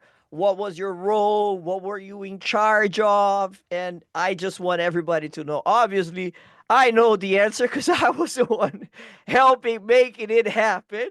But tell everyone what's your perspective? What are the challenges? What lessons are you learning at this point? How do you keep evolving and getting better and things like that? It was a hard transition, not because Golden State made it hard for me, right? You guys made it like very easy for me to transition, right? I think it was hard, Talis. Like I told you, like it was hard to leave my family, right? Yep. It was hard to leave Sharif. It was hard to leave Edgar. It was hard to leave that Janet. It was hard to leave Magic, because it was a family. So that was very, very hard for me to do. Um, because in a way, I kind of felt like I was betraying them. You understand? Um, but it's like I sat down and spoke to Sharif, and Sharif understood where I was coming from, right? He understood that the reason of me leaving wasn't because I was trying to chase fame or something. It was because of my situation had changed, right? And I had Adulting. yeah. Yep. Yep. So like there was a blessing there, but still it kind of felt that way. Mm-hmm. So I think there was a lot of like emotions with that, with me leaving, and now trying to also knowing that if I'm going with Golden State, I gotta be all in, you know, and as much as this was my family, I have to start building the new one, right? Yep. So that change right there was a little hard, right? But I think the people that were part of Golden State were so great to me. Um, and we came in and I found my fire again, because I think one of the things that I told you, that when we spoke and you asked me kind of why, and I kind of gave you the why, but I also told you that I felt like I needed a challenge, and I felt like I had reached the ceiling of what I could be at CZ Elite, and not in wins and losses, as in I wanted to grow in something bigger, and that is Yeah. like Yeah. Yeah. goal, As right? development. Yeah. Yeah. So I felt like at Golden State there was new blood. There was a lot of coaches there that were bringing a lot of fire into their sessions. And you and me are that type of person that when how dare Talis put on a better practice than me? I'm gonna show him. So I'm gonna come back next week prepared, Yeah. because I want to beat Talis and put on a better practice. Yeah. That's how Yeah. they understand. So that bred that culture in us, that we just wanted to be better, because we wanted to produce a better, because it was that natural competitive brotherly competitiveness between us, to where we wanted to do that, right? It wasn't Pushing each other. Yeah. pushing each other, right? And then there was opportunities in the club to where now I could grow, not only as a coach, but also as like, where do I go now, right? Like, not just as a coach, how do I move on as a like possibly a director, running a program, running things like that. And that was very intriguing to me. So I got the opportunity to be the older boys program director, because I had a lot of experience with dealing with universities and colleges, because as all this is happening, I was taking trips to West Virginia with kids, to get them recruited.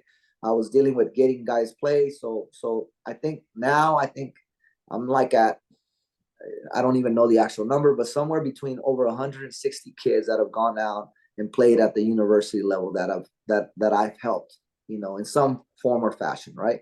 The So that's process. Yeah, yeah. yeah, yeah. So that's always been a passion. So I was able to grow into that role in Golden State to where I was a director or age group manager. I forget what we call it at that time, but for all the older teams. So all the high school level teams, I was in charge of, like the coaches, um, everything that was going on, right, under your guidance, because you were the director, right? So I was doing that, and growing, and we were having a lot of success within the entire club, and also within my own team. My team was at that point, I think we were already like ranked in the nation number one, with, Winning big time yeah, tournaments. winning Yeah. big time tournaments. So I think you were also in that time period looking for what was next for Talis Peterson as well, right? So we were kind of aligned in that same scenario. And then I remember getting a call from you into where, like, you kind of asking me if I would be willing to help out a little bit more with some of the director role, right? Not just within my group, but as in the entire club, and kind of assisting you, right? And I felt like that was a great opportunity. I felt like me and you worked well together. We saw eye to eye on a lot of things. So I was like, yeah, let's do it. you know and then that's how I kind of grew into that role. And then you decided to leave us, right? I'm gonna give you hell about this. Talis decides to leave us to go to the development academy, right? And when I say leave us, not leave the club, like he was moving from the club teams to the development, the DA teams. The DA. Yeah, Yeah. yeah. And the way we had it set up was all our club teams were in Pasadena, all our DA teams were out in Pomona, right? Because that's how we had to have it. So as he's getting pulled that way, that's when now I get pulled into becoming the full director of the club side, right? And then it just, and the club started exploding even more. At that time, it was great. We were having such. I think we were ranked number top 3 club in the nation at that time. And it's like, our DA teams are doing beautiful, right? Our club is like, we have at least 3 top teams in every age group, right? Oh, yeah. And then we have Bob's team winning national championships, and you're helping them train, I'm helping them train, and the other coaches. And now I have my team kind of following that team everywhere they're going, because we're doing the same thing. And we're losing to Santa Barbara in the final after being winning 1-0 in the Oh, national I championship. remember that one hurt. That one Yeah. hurt all of us. So, but it was that, it was Golden State was, and then we started talking about the coaches that were at Golden State, at that point, and it's like, remember how I talked about the coaching staff at Barcelona? Like, let me talk to the coaches that were at Golden State. You had Josh Henderson, it was you, Fabian, that's with LAFC now. You have Benoit, like the list goes on and on. It's like Juan Sanchez, like dude, like Junior Gonzalez was Junior coaching for us. Gonzalez, Tim Tim. Capello. Yes, it's Yeah, like, dude, I'm like, big time. it's like Fabrice, that coaches in the professional women's, has the team now, right? Yeah, So yeah, like dude, like Esteban Chavez, that for the people that follow girls club, is a huge name, right? So it's like, yeah, it was amazing. We, and like, yes, we would all complain about those Friday night coaches meetings, right? yeah. Where it'd be And six, I had to run them. Yeah. and it'd be 60 of us, right? And everyone's complaining that, why are we here, this and this and that. At But one point, the biggest that we've ever been was we had 98 teams. yeah, And when I was the director, we had 64 coaches. That's as big as we ever were. That was a nightmare. but but the level of talent that was Oh seen, my gosh, yeah. right? And it's just like it was unbelievable.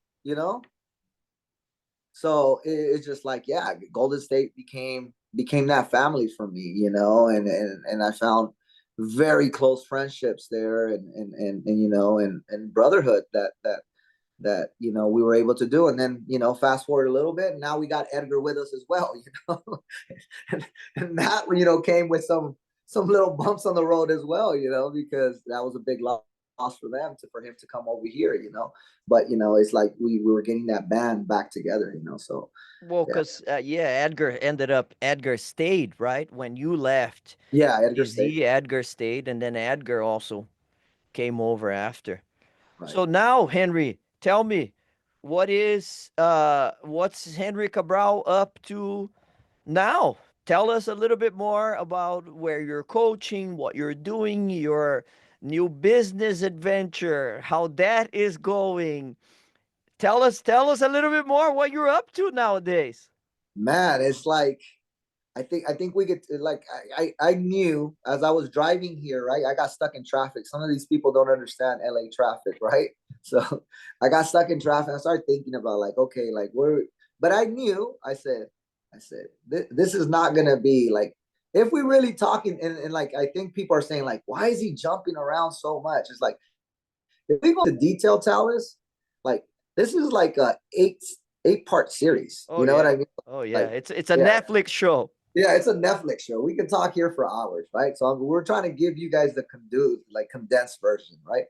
But but yeah, so um, it's been great, man. It's been a blessing, like for me to be able to do the things that I'm doing right now. It's I say it, and people are gonna say like, Coach, like sometimes I know some people say like you speak in cliches, like why, like come on, stop it, you must not believe some of the shit you say, like stop. But life is beautiful. Tell us it's like we I get to wear shorts, a hat sometimes, and kick a ball and get paid for it and be part of people's dream. You understand? And but now I think Talis, as like I keep going back, is there is some weight that we carry as coaches, right? And if you're a coach and you don't understand the weight that you carry, right? Because you are you're guiding the ship to try to fulfill the dreams of these youth, right? Oh yeah. And when It's a we big talked about responsibility. it's a big responsibility, Talis, and it's like it excites me, right? But at times it doesn't let me sleep at night, right? That is the issue with us coaches, when we really like have this. Some people say I have a passion, an obsession, but some people think I'm crazy because of the way I talk about this, right? They're like, that coach is crazy. Like, it's just a sport. It's just a game. No, it's not just a game, Talis. It goes way beyond that. It goes way beyond that. So when people tell me it's just a game, I do get offended. But I have to understand they don't understand and they're not intertwined to what we're into, right? But this is bigger. It's like I get excited right now. I want to jump around and say some of the bad words that you guys taught me in Brazilian. but yeah, like we're living a dream, Talents. Like this is beautiful. So what am I doing? I'm part of FC Golden State. I'm still with Golden State, right? I'm a director right now. The way the club is split up, there's three directors. So it's me, Jesse. Jesse's director of the MLS. Gus, you know Gus. He's been in Golden State before I was in Golden State. He's a director of all the EA teams. So we're about to shift how that works because MLS Next now had a shift on how they're doing their platform. But I direct all the SoCal teams, right? And very, very connected with, also like what do we do with the other teams as well, right? So that's Yeah. what I'm doing with Golden State. Right now you're probably gonna crap your pants when I tell you I have 9 teams. Okay, I have 9 teams. Obviously, you're like Henry, you're not doing 9 teams. Stop lying over here, looking good in front of the camera. Like, yeah, of course, I'm not coaching directly every 9 teams because I have assistants, But you're but involved. I'm involved. Like I like all the planning, all the tournaments, all the budgets, where they're gonna practice, right? Most Saturdays you'll find me at 9 games, right? And the weekends, if there's no conflicts, right? But we're able to. I'm a little bit smarter now. I'm a little bit, wiser. I have a lot more gray hair, so I'm able to plan a little bit better to where like we avoid the conflicts, so that way I can participate and be there for all the games because it's important. So we're doing that. We just felt that, we wanted to grow Golden State back to what it was. Now, could we get there? I don't know, Talis, but there's so many special things that happened, right? It's Yeah, like yeah. lightning striking 10 times in one spot, right? That's right. That's That right. made this club explode.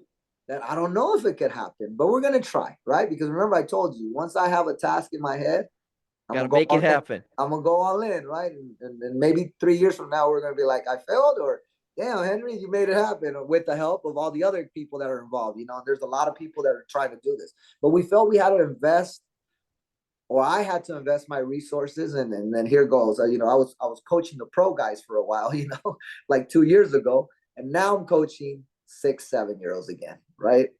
And one of the things that fades as we get older is our patience, right? So that's one of my kumbaya, my lords, that I've been trying to like get back, is be a little bit more patient, especially with little ones, right? Yeah, yeah. But you know what has happened, Talis, is like I found my youth again. It's like when you start coaching the older guys in the pro level, is you start losing why we got involved, is the love, the purity of the game. You Yeah, understand? Because there's so yeah. much other factors involved up there, right? But when you just see kids just loving it, enjoying it, and that passion, and them scoring goals, and then celebrating, even though I hate Cristiano, right? And then celebrating, right? See. Yeah. It's like it brings emotions to me, and I'm a tough guy. And sometimes I'm sitting at the bench with my sunglasses, like, good thing I'm wearing sunglasses, so I'm tearing up because I see this little 6 year old score a goal for the first time in his life, right? Yeah. So yeah, so we've been focusing on the younger team, so that way, once these kids get to where now we're pushing them to MLS next, we have a strong pool of players that we can make a good team. So that's been our focus with Golden State. Yeah. Then, I've with all the other stuff I said I was doing, I've always ran my own clinics and camps and training sessions and all that, right? So I've always done, Friday night skills and shootings, right? And Sharif's gonna tell everyone that I took it from him, right? But as you get inspiration from people that do great things, Whoa, you right? tweak it, right? You make it a little bit better. Yeah, it's like, I'm not gonna lie, I've gotten a lot of inspiration from you, things you do, right? And I use a lot of your stuff, but it's like, why reinvent the wheel, right? But Absolutely. but put your own identity on it, right? Yeah, that's it. Yeah. So I had always been doing a Friday night clinic, right, out in a park, and then I get chased by people, be like, you're not supposed to be here. So I've been doing that for over like 20 years.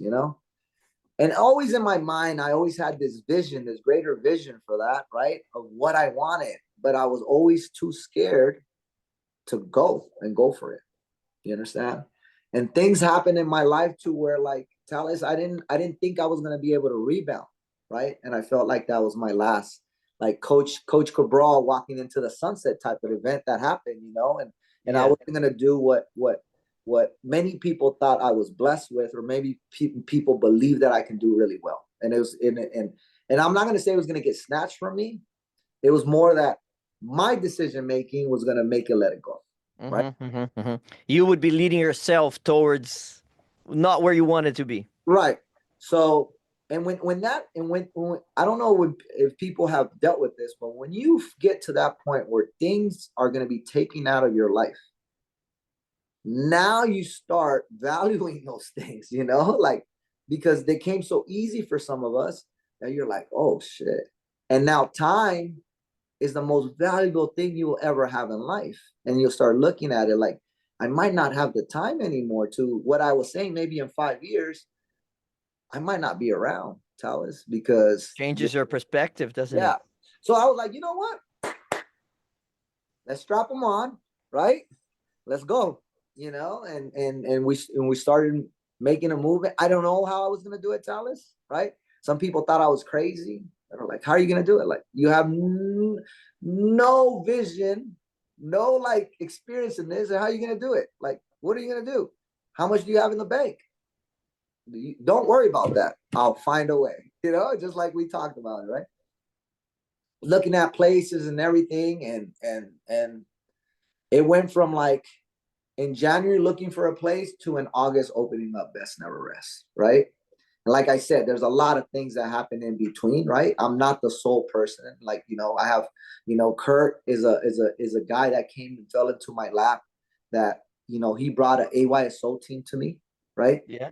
And believed because I was doing the private trainings and they believed and they brought a whole team of AYSO guys, right? Yeah. And Dallas, like I'm like, not to say that I'm beyond that, but I was kind of beyond that. Yeah. Yeah. Yeah. Yeah. But because I liked the kids, I was like, okay, let's go. And it was a new challenge, right? And so that like real quick, that ASO team goes on to win state cup, right? With that ASO team. And now that ASO team is now gonna become our MLS next two team, right? Oh, wow. In a span of I want to say 3-4 years, Talus, like that's what these kids are coming from, right? And now some of our 2011s that were on that team are now going to Gus to become on his MLS next team, right? Oh, wow. How From ASO, incredible. right? So, anyways, he comes into my life. He sees the vision. I tell him of kind of the plan, right? But I never tell him like, come with me, be a part of it, right? I go see a place, and he goes, "Where are you at? I gotta drop off because he's my manager from the team. I got to drop off the book because I'm not going to be there for you, the cars and the money and all. Come, I'm going to be over here in Irwindale. All right. It's like, this is further east in California, right? This is like not the glitz and glamour of Hollywood, right? So he shows up. He's like, "What are you doing here?" I'm trying to find a place so I can do my trainings and, the whole best never rest philosophy. You never told me this and this and that, right? Well, okay. I didn't think I had to share everything with you. I don't sleep with you. You know what I mean? Yeah. Yeah. Yeah. Right? But Not my partner. Yeah. like this is a type of like like I have a dry sense of humor, talent. So some people get it, some people don't. But like this is how me and him interact, right? Yeah. So he gets my sense of humor. So later on he calls me. He's like, "Hey, you serious about that?" I was like, "Why would I be looking at shit if I'm not serious? Like, why would I go window shopping? Like, no, I'm not gonna go window shopping." Yeah. Yeah. He's like, "But do you have a business plan? Do you have this? Like, do you have an LLC yet? Do you have?" No, but I'll get there. He's like, "Come on, bro. Like, Dude, you need some help. yeah." He like, "Let me help you." Right. So he becomes my partner. And he knows a person that's very connected in commercial real estate, finds a pocket listing for a place, and we're in. And we have everything set up, and then we talk to Edgar, like, "Hey, Edgar, come join us for this because like I can't do this by myself. Yeah. We Yeah. need someone else." So then we open our doors September 2nd. We open our doors, and 2024. 2024. Best Never Rest is the name of our training facility and our whole concept of what we want to do. There's different levels to this of where we're at. We're at stage one, but now we have, I think we're at 52 full members for Best Never Rest. So they train here Mondays, Wednesdays, Fridays, Sundays. We got special trainings on Tuesdays and Thursdays, practices in the morning, different type of classes. At times, this place is a madhouse. Right now, I'm here right now. It's quiet, but this is our dead time, around this time. Summer will be crazy in here, right now we need to focus a little bit more on Tuesday, Thursdays, and Saturdays, and obtaining more. But like we've been thriving. We've been doing really well. It's more than a facility. It's a movement that we're trying to do. Right. It's the whole mentality of what we talked about. That's why, like, anytime I say best never rest, I say 1% because it goes hand in hand, right? And you're 1%. Is because it's that same philosophy, like, and it's like, and I have the people that are like, you should rest. What are you talking about? Like, how are you going to have an athlete train all the time? I was like, no, Dodo, like, I'm not talking about they have to train every damn day. They can visualize, right? Even when you're resting, it's still working, but you're Yeah. working towards a Yeah. plan, right? Is a different philosophy to this, right? Yeah. I'm, Yeah. I'm, I'm It's doing not sauna. physical training. Yeah, I'm doing sauna time. That's rest, but I'm still working towards my goal because I Yeah. need that. because it's part of the whole entire plan. I'm Or if taking I'm watching, steps. yeah, if I'm watching film or reading a book that's about my mental capacity and how I can get stronger, yeah, I'm resting my body, but I'm feeding my brain. So yeah, it's a philosophy that for some people it's hard to grasp, right? But for you and me, the few crazy people around this world, we understand it because it's like it's our way of life now, right? And like for people that don't know me and know Talis, is like we're the same way. Like it's like my alarm goes up at 4:30 in the morning, and I'm up. And sometimes it's to go to the gym, or sometimes it's go because I need to get my day started, right? And it's like I'm watching a podcast or whatever. But yeah, it's like, and I think the other thing too, Talis, that's happened along the way with this is that, and you were very instrumental, is that as this is like happening to, like we talked about my time winding down, right? Yeah. That I felt that, and we do this as coaches so many times, is that we tell our players that they're only as good as their last game, right? Prove today what you're doing. I don't care how many goals you scored yesterday. We say that to our players, but as coaches, we don't follow that same drumbeat. Do you understand?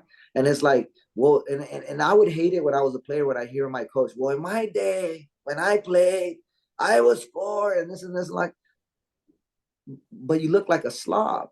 You know what I mean? You like, you don't hold yourself to that, like, right? And Talis, when I was younger and I was 24, 25, 27, and I would tell these kids and they do something wrong, like, no, get out the way. Let me show you. This is how you rip it up or V, right? Talis, there was a point where there was no way that was happening anymore. You understand? Yeah. Yeah. No? Yeah. And then they're looking at me like, you're 220 pounds. Did you ever play soccer? Like, were you even a player? Like, you know what I mean? So it's like, as that's going on, I also wanted to, like, if I'm going to lead and I'm going to make you believe into what this is really about, I need to live that life. I need to be intertwined in that, right? If I'm gonna teach a philosophy, I gotta be living it. Yeah. And I need to fight those daily battles with you so I can share those moments, So it's like, I went through this whole different thing of just mentally, physically, spiritually changing myself. So that way, when these kids do hear me hold these high expectations, because you and I are very the same, we hold our teams to these, sometimes I think, outrageous expectations. Like one of the hardest things to hear was Manny, right? Manny now works for me. He's a special 98 player, right? And he was like, dude, like one of the hardest things to play for you was that it was never good enough.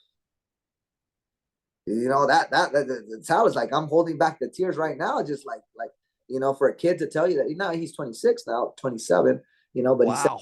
yeah, he said it when he was 26, like a year ago. And it's like, and some of these kids sometimes tell us, and it sounds like kind of narcissist for us to say, but these kids do the things they do sometimes because they want that praise from us, Mm-hmm. right? Mm-hmm. So now They imagine, want the validation. yeah, that validation, that like that hug, that come here, like, good job, like, yeah. And for me to be like, he goes, there's times I would score 2 goals and you tell me not good enough, score 3, score 4. Like, what an asshole, bro. Like, you know what I mean? It, So it, it's, it, it comes from a place of love, though. yeah. And, and then, he says that now. He's like, but we knew that you loved us so much and you wanted more, right? But that's been like me trying to like rechange this whole way of doing things, that here in Best Never Rest. Like, I still haven't changed how tough I am, even though Manny says that I'm nicer with this group of kids now than I was with them. But obviously, it's a different set of kids. We're in a different time. Absolutely. I also feel like in my young coaching career, Talis, I was more of a cheerleader and a drill sergeant than a teacher, than a Mm-hmm. mentor, than a big Mm-hmm. brother. You know what I Mm-hmm. mean? Because I didn't understand it. It's like now I'm able to understand things that, okay, like I still can be those things, but I can also like give this kid a hug and show him that you're doing awesome, and that doesn't change anything. You know what I mean? Yeah. And Yeah. that, I don't need to scream for everything to get my point across, because now I'm capable of teaching concepts to be an actual teacher, instead of let's go, con huevos, cabrón, you know what I mean? So it's just like there's been I'm evolving, and I'm saying I'm not perfect because I'll never be perfect, Alice, but I'm trying, and that's all we can do, right? Is try to be better. Better than yesterday. That's what we're trying, right? Yeah. Henry, I have one question that I ask everyone that comes here, and I share a little bit of my story. I started the 1% Club during the hardest time of my life when I was going through a divorce. I was in a very dark place. It was very difficult to see light at the end of the tunnel. So all I could really focus on was today, now. I don't know what's going to happen tomorrow. I was going through financial problems. The only thing that I am so thankful and blessed, I never really gained weight or like my habits, my physical habits never really changed. So I always kept in good physical shape, but mentally I was not doing well at all. It was financially was very difficult. I was going through every kind of problem you can imagine. So all I could focus on was what I'm going to do today. So that's where the 1% Club started. Is I'm going to try my best today. I don't know what's going to happen tomorrow. When tomorrow comes, I'm going to win that battle, but for the time being, today is all I can focus on. So, how I started was working on myself nonstop. And that was December 9th, 2019. And the reason why I know is December 10th is my birthday. And it was the day that I turned 40 years old. And I can say that ever since that day was my spiritual awakening and my full consciousness and my awareness, where I've been working on myself ever since that day, and I do it every single day. You are part of my 1% Club, of my community, where I send daily messages and we share experiences and things like that. And to me, is something that you said is a daily battle, and it's you against you always. So can you recall, can you share, is there any moment that for you was that turning point, that awakening, that all right, this is I don't want life to be like this anymore. I'm going to change. This is not where I want it to be. How can I change? And what advice would you give someone that might be in a low point in their life right now? Because, like I say always, it's not a matter of not having the difficulties, is learning how to deal with them when they come. Yeah. Shit. You know, it's for me, Talis, I think it's for some people it's a little bit quicker to find out that they need to they're awakening, right? That they need to be awoken from whatever's happening in life, right? For others, it could be a longer time of destruction. You understand? And they don't notice it, right? Because whatever it may be, ego, they're just they just can't. Things in life are going on. I don't understand, but whatever, right? For me, it was a longer period of like, and now like I can see it, like okay, like dude, I was destroying myself from this time. This just didn't happen overnight. This started with patterns 6 years ago. So for me, it was like a road of destruction for like I want to say almost 7 to 8 years, where it started, and obviously the height of it didn't start here. It started lower, and then It grew, built. it built, right. For me, it was finding, like I told you, like my darkness is, if you don't keep my brain challenged, I'm gonna step into the darkness, right? And for me was tapping into something that that addiction. And for me, I have an addictive personality, right? So addiction, addictive personality could be a good thing, right? But you have to always too, because even if you're doing something positive, that addictive personality, even in the positive, will take over. That will cause you to lose in life, just like in addiction, that's a negative, right? I think people need to understand that, right? So you have to, like, that's why people talk about balance, right? What's the balance? So for me, it's like I fell into alcohol, right? And I wasn't always like, I didn't see alcohol as like something that I like to do, right? But like, in our culture and the way our sport is built and everything is like, alcohol is celebration, you know what I mean? So it's like, obviously we win some games, let's go celebrate, and it's like, let's go have some fun, and this and this and this and that.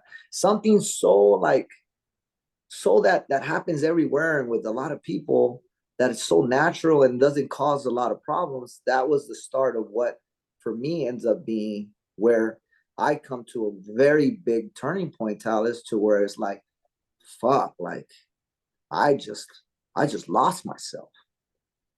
And that's, it's very hard for me to talk about it, because that I'm, as open as I might seem, I'm very closed off on like my personal stuff, right? And then people will be like, "Dang, this guy overshares on IG." I overshare on the best never rest, on posting pictures, but I don't overshare about what my family and what my, that is very completely right. So Yeah. so for me to be here right now, and this shows, how much I love you as a brother, and how much I believe in what you're doing, for me to open up, and talk about something that for a lot of people would be the first time to hear this. You understand? So for me, it was addiction. It was the alcohol. I just fell so deep into that, to where, I started getting really depressed, right? I started losing my own identity, my own character, and obviously I started losing the love for my own self. And then I Hmm. stopped loving myself.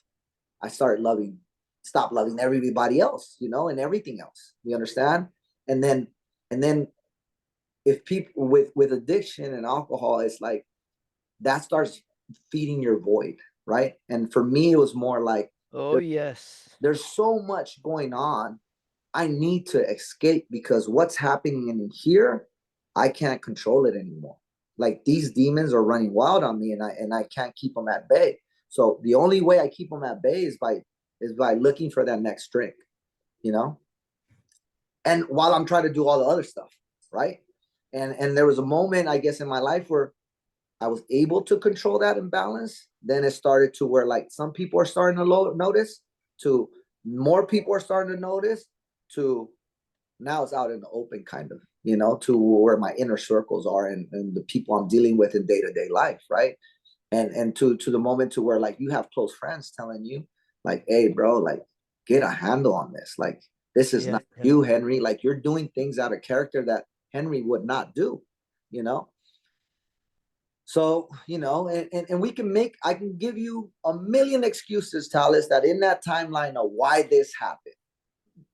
I'm not, because that's irrelevant, right? It's just Yeah. me making excuses, right? Because I had a choice on how I handled everything. If it was good or bad, I could have handled it a different way, because there's many people that are facing the same battles as me, Talis, with Yeah. that same maybe addiction, that don't go down that route, right? Yeah. And why Yeah. are they successful and why wasn't? Because we have free will and we can make choices, right? So I just made the wrong choices, and I continue to make the wrong choices, to where I got to a point, Talis, to where to where I didn't want it anymore, Talis. To as scary, and I haven't told you this, but to a point where it was three things. Three things. I had gotten to that point in life to where, like, and this was, I want to say, 2 years ago. Yeah, because I'm gonna come up to 2 years. This was like 2 years ago. I said, one, I leave California. Don't tell nobody. That's it. Yeah. Right? I don't tell anybody.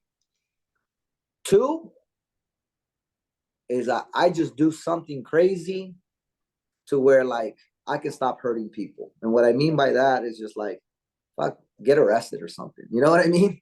To that Yeah. point. Yeah. Or three, Talis, it's over for me. Like, like really like contemplating, like taking myself out. You understand? To where like I'm hurting a lot of people. I'm hurting my parents. I'm hurting my children. Like, it's time for me just to like let go, you know? And change. Yeah. So, I had to make a call, and I found myself to where like, who do I talk to? Who do I call? Like, I need advice. Like, I can't make this decision on my own. Looking back at it, I felt like it was the most selfish thing I've done in my life to call my dad and put that weight on him. And for a father to hear like, I'm ready to like take myself out. Like, what do I do next? And obviously, he gave me advice, and it was a long conversation, and he handled it like I don't know how I would handle that if my son would call me and ask me that, right? Yeah. Yeah. So like you just need to get help, and you need to change your life, and this is it, like figure it out. But do you feel like you want to change, right? I was like, I do, but I don't know if I can do it. Like, I'm so deep down in that hole that I don't know if I can get out. And then he told me, he's like, well, this is your challenge. Challenge yourself. It's not going to be easy, but focus and do it.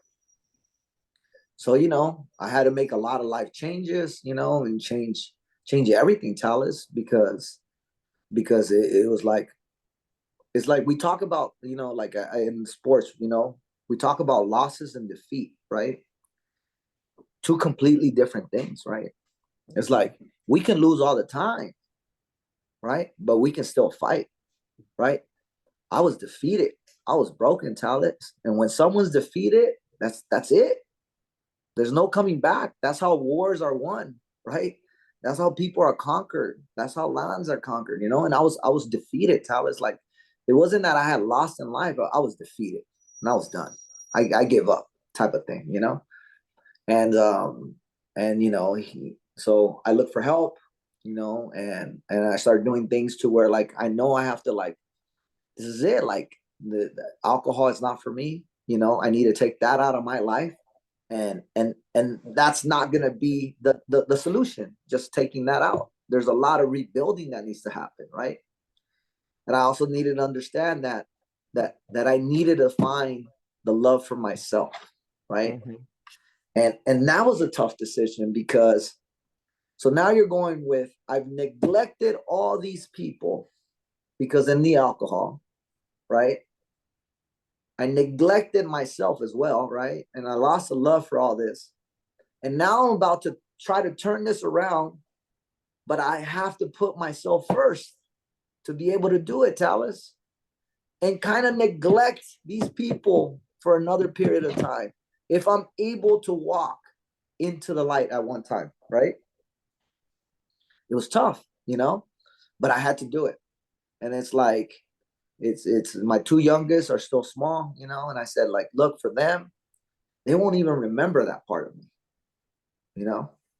For my oldest, he's still at an age where I was like, dude, like, if I'm able to walk onto the other side and still be fighting every day, like, he's gonna have still where because he's getting to a point, like, now he's 14, he's shaping into a man. Yeah. So if I can be present during those years, like really be present, Talents, like I can be a good impact to him, you know. So yeah, so I went on that adventure of becoming a better person, becoming like finding, it's like, you know finding that abundance of love for myself, right? Because I think when we don't have an abundance of love, we don't know what real love is. You understand? And we settle for less, right? And I needed to find that again. And you know, and there was different ways, and I didn't know what the real answer was, Talis. Like, do I do this? Do I do that? So it was trying this, trying that, trying this, you know. And it's like, you know, from AA to therapy to rehab to different things, right? And I think a culmination of everything played its part through that whole period of me trying to build back to where I'm at, you know.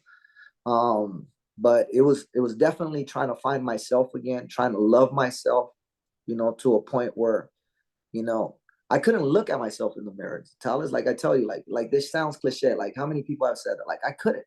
Like Talis, there be times where as I'm going through this, I'm trying to walk on the field, and I was ashamed. Ain't nobody talking about me. Ain't nobody care what the fuck I'm going through, right? No one even knows, I think. And I'm It's ashamed inside. inside of people seeing me. Like I was ashamed. And I had to, and every day was a battle. Like, I don't want to go today. Like, because I'm ashamed. Like, look, like I couldn't see myself. Now, like I'm able to see myself in the mirror. I'm not where I want to be, but I'm moving forward. You understand?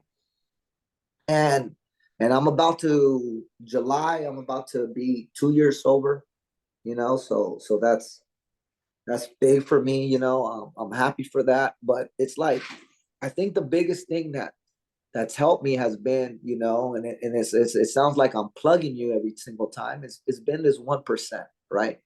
Because and while I was going through my therapy and I was doing all the classes and the rehab and the AA and all this, that's what they talk about. It's like sometimes we put ourselves so much pressure onto, because we've caused so much destruction. You understand? Mm-hmm. And we want to rebuild it so quick that's what ends up leading us to once again destroy, right? Mm-hmm. So The it's like, expectation. yeah, the expectations, right? Like we as humans, we can't take it. So it's that one thing that is like, okay, what if you tell me 1% every day, I got you, Talis. I can for sure do that shit. 1% ain't shit, but it's shit. It's a lot. It takes a lot, right? You know, so it was like, okay, we're gonna take it day by day. You know, I talk about that a lot, right? Day by day. And one guy that I heard speak, right? And I think it translates to different things. Is like, he was an old veterano cholo, like gang from out here in South Central LA. He was in, I still remember him. This was like 2 years ago almost. He was wearing a Lakers jersey, but like he had a way of how he spoke that kind of like, remember, ADHD, like, you know, you got to captivate me. That's why, like, with you is like, oh, I like Talis, you know, because you're not boring. You know, you have passion, you're aggressive, you're vibrant, you know. So like, okay, he's one of mine, you know. And then I see another coach, and I'm not gonna mention any names. Like, they're great Yeah. coaches, but Yeah. oh fuck, Different vibe. yeah, you know. So it's like he had that vibe, you know. And he said something that resonates with me to this day. He said, because when people are going through sobriety, everybody wants to know the date. Like, oh, how long have you been sober? Yeah, you know, 2 years. Oh, okay, cool. You 10. Oh, 10. He's the king. 50. Oh, he's the legend. You understand? So he was like, so some girl asked him, he's like, how long have you been sober? And he laughs, right? He goes, she goes, why are you laughing? And he goes, no, it's funny. He's like, okay, tell me one thing. What time did you wake up this morning? And she was like, oh, I woke up at 5:45 in the morning. Okay. Have you had a drink today? She's like, no. He's like, okay, it's 3 p.m. today. Okay, cool. So no drinking, no alcohol, no drugs, no nothing. Completely sober, she says. Okay, good. Good for you. Great job. He's like, okay. So he goes, look, you have about 2.5 hours more of sobriety than I do. I'm like, you know, the emoji Talis when the with the brain exploding. I'm like, Yeah. they're like, my brain exploded, right? And I want to get up and fucking start clapping, like, hell yeah, you know, like, wow, Yeah. you Yeah. know. So, you know, and like she didn't catch on yet, but then he went on and explained, right? Like his philosophy is just day by day, one win at a time, one Yeah. step at a time, 1% at a time. It don't get caught into the like years about it, right? Just get caught in that. And if you get caught into that philosophy, that's what helps me sometimes, Talis, is like those demons come sometimes, Talis. I'm not gonna tell you I'm fixed. Those demons come, Talis, right? And now I have to deal with them, right? And I can't call and Talis, guess what? The demons are here. You don't have time for that shit. You know what I mean? I can't call my parents and then worry them and be selfish, I can't call my friends and no, you sit in that, right? And then you're like, okay, what's my plan of action, right? Okay, they're here. What do I need to do, right? Most of the time, people will like get involved and they mask it through their day, right? Oh, because I'm doing this and this and this, and they just keep themselves busy, right? Distracted. Yeah. So you get distracted, but you're not facing those demons, right? So for me, what I felt, and I started understanding my drinking patterns and why I drank and what was the thing, like, because I wasn't a drinker that drank every day, Talis. I wasn't the person that enjoyed having a beer at every dinner. I wasn't the guy that like, oh, let's go hit the bar tonight and tomorrow, and then I wasn't that drinker. Or get home and I have a 30 pack, and the next day I only have one beer left. No, I was the type of drinker that if shit happened, I was gonna go drink and I was gonna take it too far. Mm-hmm. And then the next day, I'm like, okay, I'm gonna take it again because now I got the fuck it's. I don't care, right? Yeah. Yeah. And then it'd be like, okay, back to reality. It's been 2 days, 3 days, 4 or 5. As this got worse, those days, those periods got longer. You understand?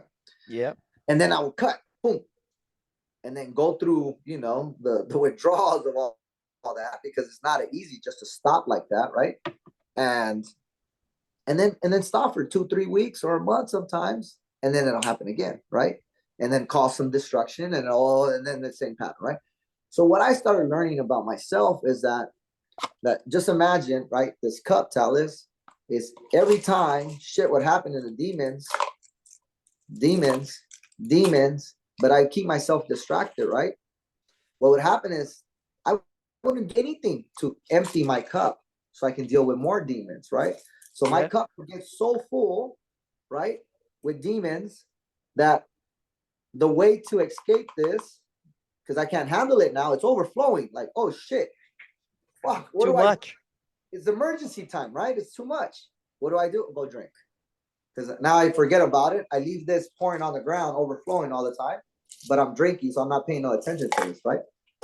So my way was like, okay, I need to find a way to empty my glass daily, right? So I tried Alcoholics Anonymous, right? It didn't work for me, Talis, and I know it works for a lot of people, right? But it didn't work for me. The way my brain is wired, listening to people relive their trauma didn't make me feel good. You understand? So instead of coming out of there feeling empty, with my glass empty, it felt like now I took on their stuff. That's my personality. On top of what you already have of yours.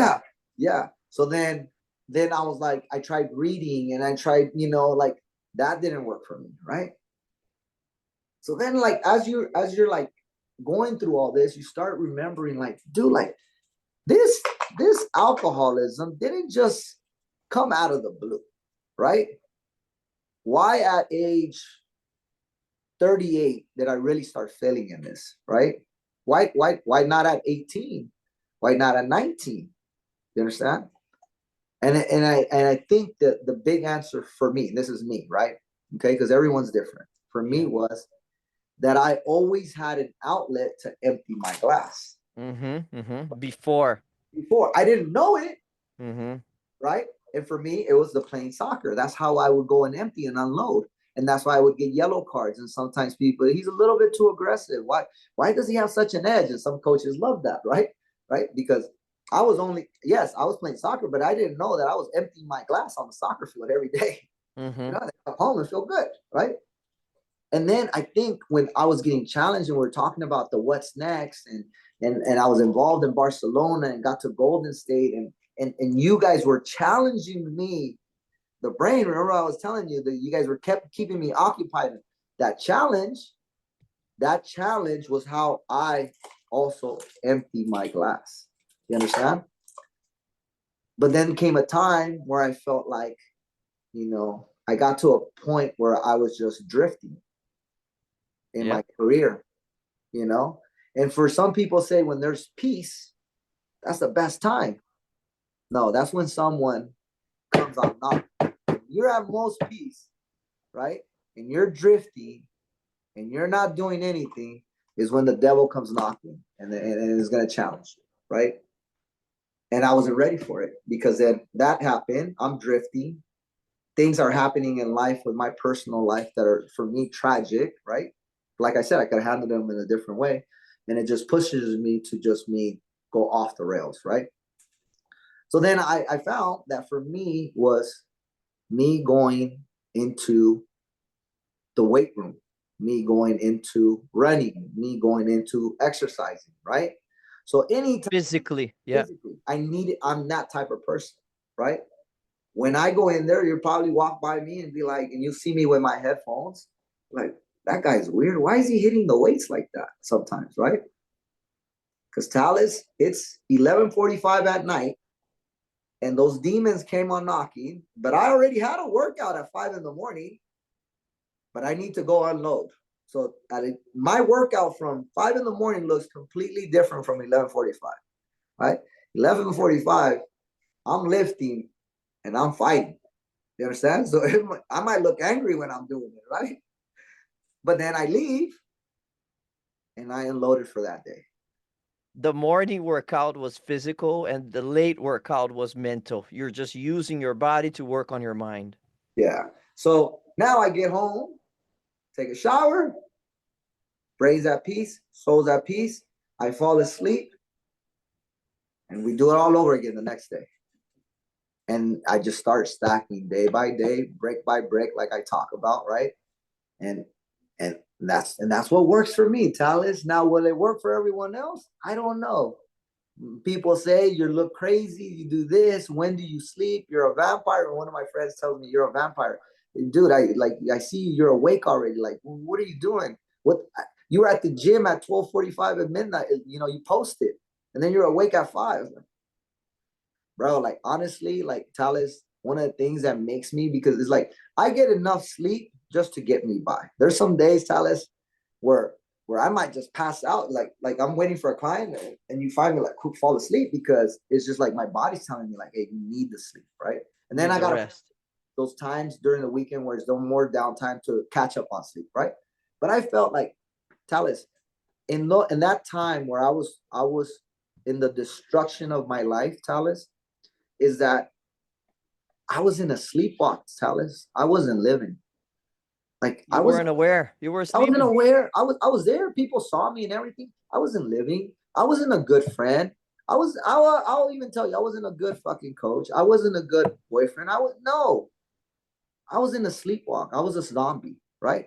So now that I was able to get us, I'm not gonna say a second chance, get my ninth chance, because I say I'm a cat, right? And this is my ninth life. This is the last one, Talis. So I gotta go out big, and do it right this time.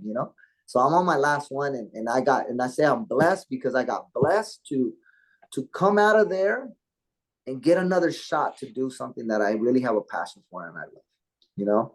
So every day, if shit's going bad, every day, we deal, like, remember I told you I have 9 teams. So I have to deal with a lot of personalities, right? And I'm like, it's okay. And I look at the good, right? And I live in the present. And now you see me hug kids, you know, you see me smile, because I'm living in the present now. And everything that happens, because I don't know what's going to happen tomorrow, Talis, you know, might get hit by a bus. Who knows what happens? You know what I mean? Lightning strikes again for the 8th time, and this time might hit me, and bye-bye, right? So it's just like, dude, like, I want to live life to where I'm enjoying every minute, right? Not losing faith, and not losing, like, my vision to what we need to do right, to get ahead in life, but also enjoy it. Because I think sometimes that super focus can keep you from enjoying your day, because you're so focused on what's here in 2-3 years. What's You're not next? enjoying it. You're not living, right? So we talk about the balance, right? It's that balance, right?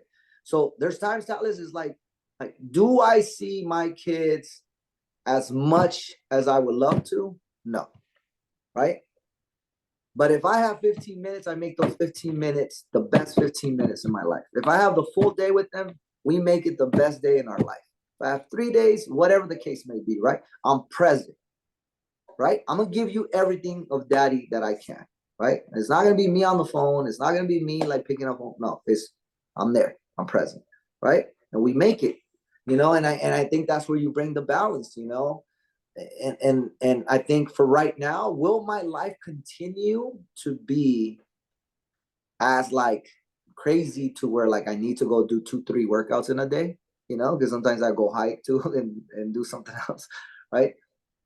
I don't think I'll be able to sustain that, right? But I'll think my hopefully I get to a point where my body doesn't need it and my brain doesn't need it no more, because I found other ways to empty this glass, so I can be the best Coach Henry to the kids, or I can be the best friend Henry to Talus, or I can be the best dad, or whatever it may be, right? So I think I'm trying to live a real simple life, Talus. If you would have asked me 8 years ago, what did I want? I want to be a pro coach. I want to make $1 million, I want a Ferrari, and I want to have like at least 50 kids playing around the top leagues, that would have been my thing. Now I'm okay without those things. You understand? I want to impact lives. I want to help kids reach their dreams. I want to be the best father I can be, right? And I want to continue this path where, I'm able to love myself so I can love everyone else. You know what I mean? And before, because like I said, like for us in our culture as men, Mexican men, it's very hard to express love. We weren't taught to express love, right? If you express love, you're weak, You're soft. you're soft, you're a sissy. You know what I mean? And it's like now it's like I tell people, it's like now it's like, and people probably get tired of me because I say I love you, I love hard, you know. I want them to feel that they're genuinely feeling loved, and I don't care what people think anymore, But that goes back to now me being okay in my own skin, Talis, right? And me being okay with who I am, what I am, right? I don't care what people think anymore. I'm not ashamed to walk on a field anymore, because you're not going to judge me for what you could, right? And I'm aware of that, Talis. For some people, they're going to judge me on what I did in that time of destruction, and they're going to say he's not for us. I respect that totally, Talis. You understand? Because I can't be, okay, I did all this destruction. Now I'm here, I'm saved, and everyone needs to love me. No, life doesn't work that way, Talis, right? It doesn't work that way. So it's like, I'm going to be, for some people, he's good. For some people, no. Right? And I respect that, right? I'm fully aware of that. But my little time or my long time, whatever it is, but my curse will be when we deal with people like me, is we're going to be around for a while. You understand? Because God is saying, like, hey, you did all this, now you got to go back, So that'll be me, and it's I'm enjoying every minute, we're taking trips, to different parts of the world to kind of like show the kids that there's just more outside of this bubble. You A understand? lot more. A Yeah. lot more, right? And I think that's one of the things that I learned when I left LA. Like the only times I left LA, Tallis, was very rare. Las Vegas, because we're gonna go gamble, or there's a tournament, right, with my parents, right? Or we're going to TJ because we need to get some medicine and we want to eat some lobster, right? And it's cheap down there. But we didn't have vacations like that, Tallis. We weren't blessed out there, right? So for me, this beautiful sport, I got to experience different places and meet different cultures and see how people live and expand my way of thinking and be respectful and accept people, because I got to, when you witness things firsthand, you're like, oh, okay, I get it, right? they're not more different than me. They're like, you know, like we're the same. Just they might they look, experience yeah. differently. Yeah. So that's what I want from our kids. I want them to go to different countries, right? And one thing that I do say that for, I would say for a lot part of the world, a lot of our kids are blessed to be in the United States and have the comforts of what the United States brings to them, right? Yeah. And the accessibility to things, right? I don't think they're aware of what other kids have to Don't have. go through, right? And don't have, right? And I want them to acknowledge that, right? Because when you are aware of what you really have and you don't take it for granted, I think you make more use of it. You understand? And you Yeah. fight harder, right? Instead of just like, oh well, this is how it is. Everyone has this. No, it's not like this, They right? don't. They You know, don't. I remember you were gonna play Monterrey at Dallas Cup final. I don't know if you remember that final, right? Of course. Okay. You're on the field, okay? I'm in the locker room because we had just got it out of our game, our final, right? I'm in the locker room. I think the kids were they like under 13? They were a little younger that year, right? Your team. What? We were U16. Okay. You so they were 15, right? Yeah. 15. Tell us, like you remember, I love you because you're great with speeches and motivating and all that, right? I think that's a very good quality that you have, right? And I think at times I could be that guy too, right? And we do that and we fire up our teams, right? Yeah. Okay. Dude, I came out the locker room and Monterrey's outside, like getting ready to walk out, right? The coaches, the profes, right? They call them profes, right? The profes, they were nowhere around, right? They're already like walking out to the field, right? But they're in line. I think the captain was a little short guy. I think he played in the midfield. I don't remember, but he was a little shorter guy, the captain of Monterrey. Tales. He spoke, right? Because I even stopped to listen to it, right? He had me ready to put on a Monterrey jersey, and I'm from Golden State, right? The way he Yeah. spoke, right? And the passion you felt in his words, and some of the stuff was not the most appropriate shit a 15-year-old would say, right? But I was like, yes, you know what I mean? Our kids don't have that, Talis. Would you imagine our kids at 15 saying that or 14, like No. very rare, you know what I mean? But it's because of how the lifestyle they grow up, right? It's like it's that burning desire that this might be our last chance because you might not be on this team when you get back because there's 200 kids that are in buses that are coming for 3-hour bus drivers from all over Mexico So different. to They're take your. fighting. They're really fighting for it.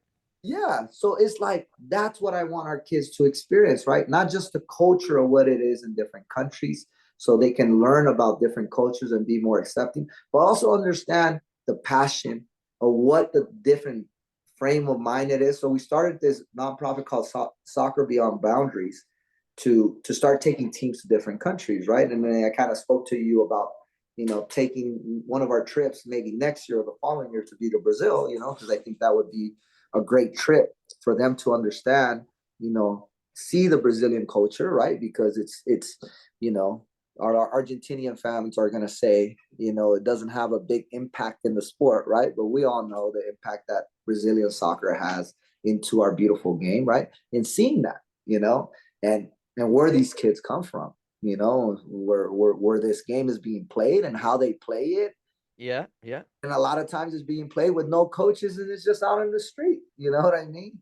And that's what they have to see. So that's so I kind of that's where I'm kind of at right now, Talis.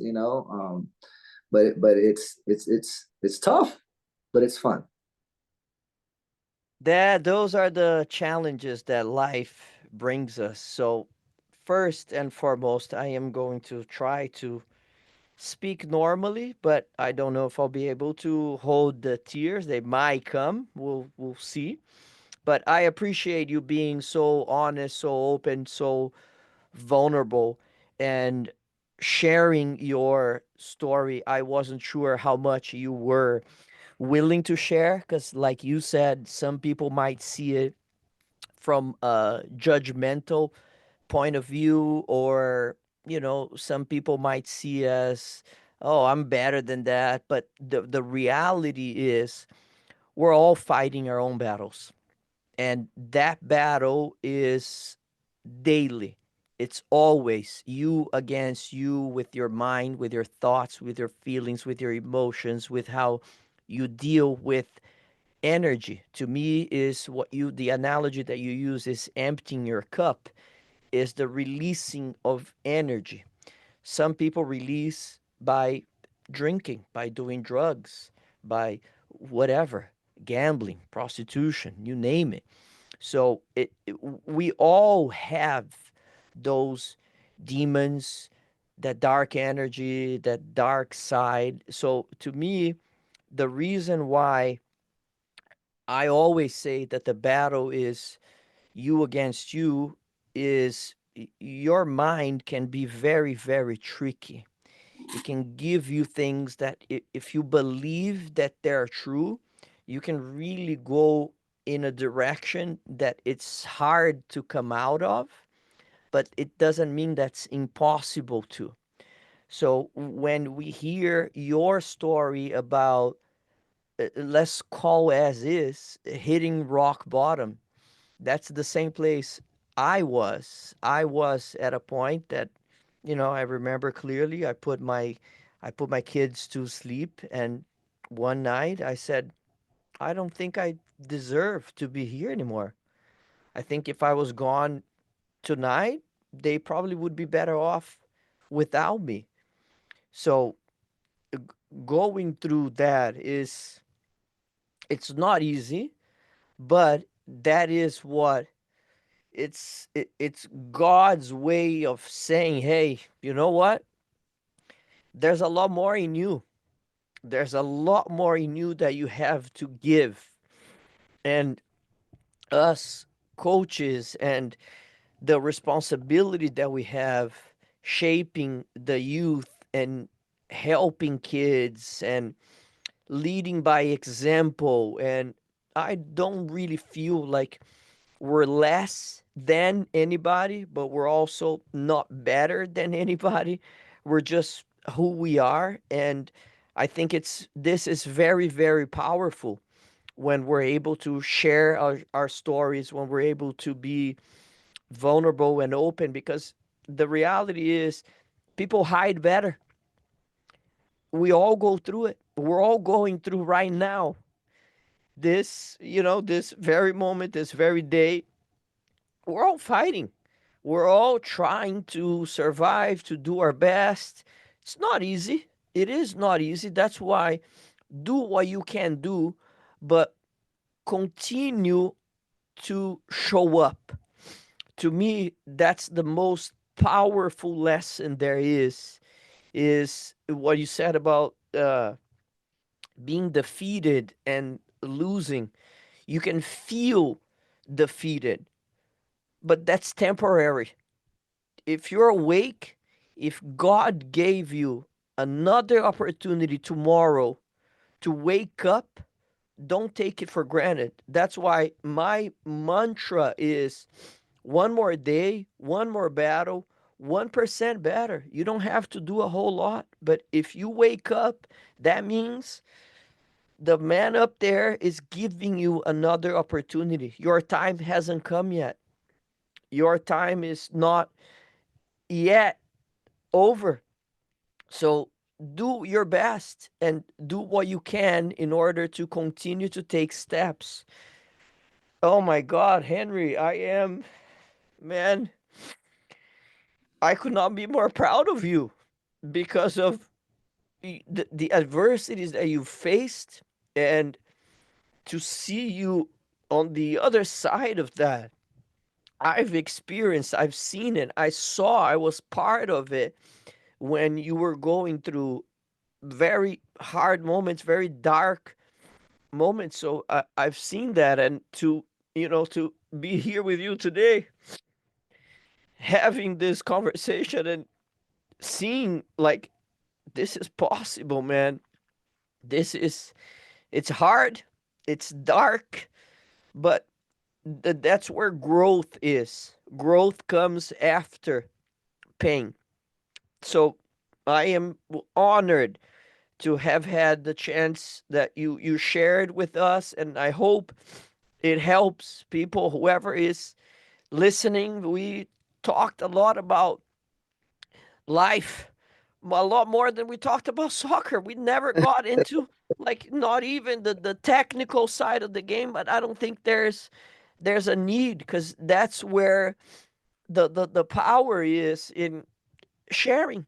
Sharing, and I truly appreciate it. I love you very much, and I'm very, very proud and honored. So thank you. Any final words, anything? This is, man, this is the longest one I've done for sure, and it's the most powerful one for sure. So thank you.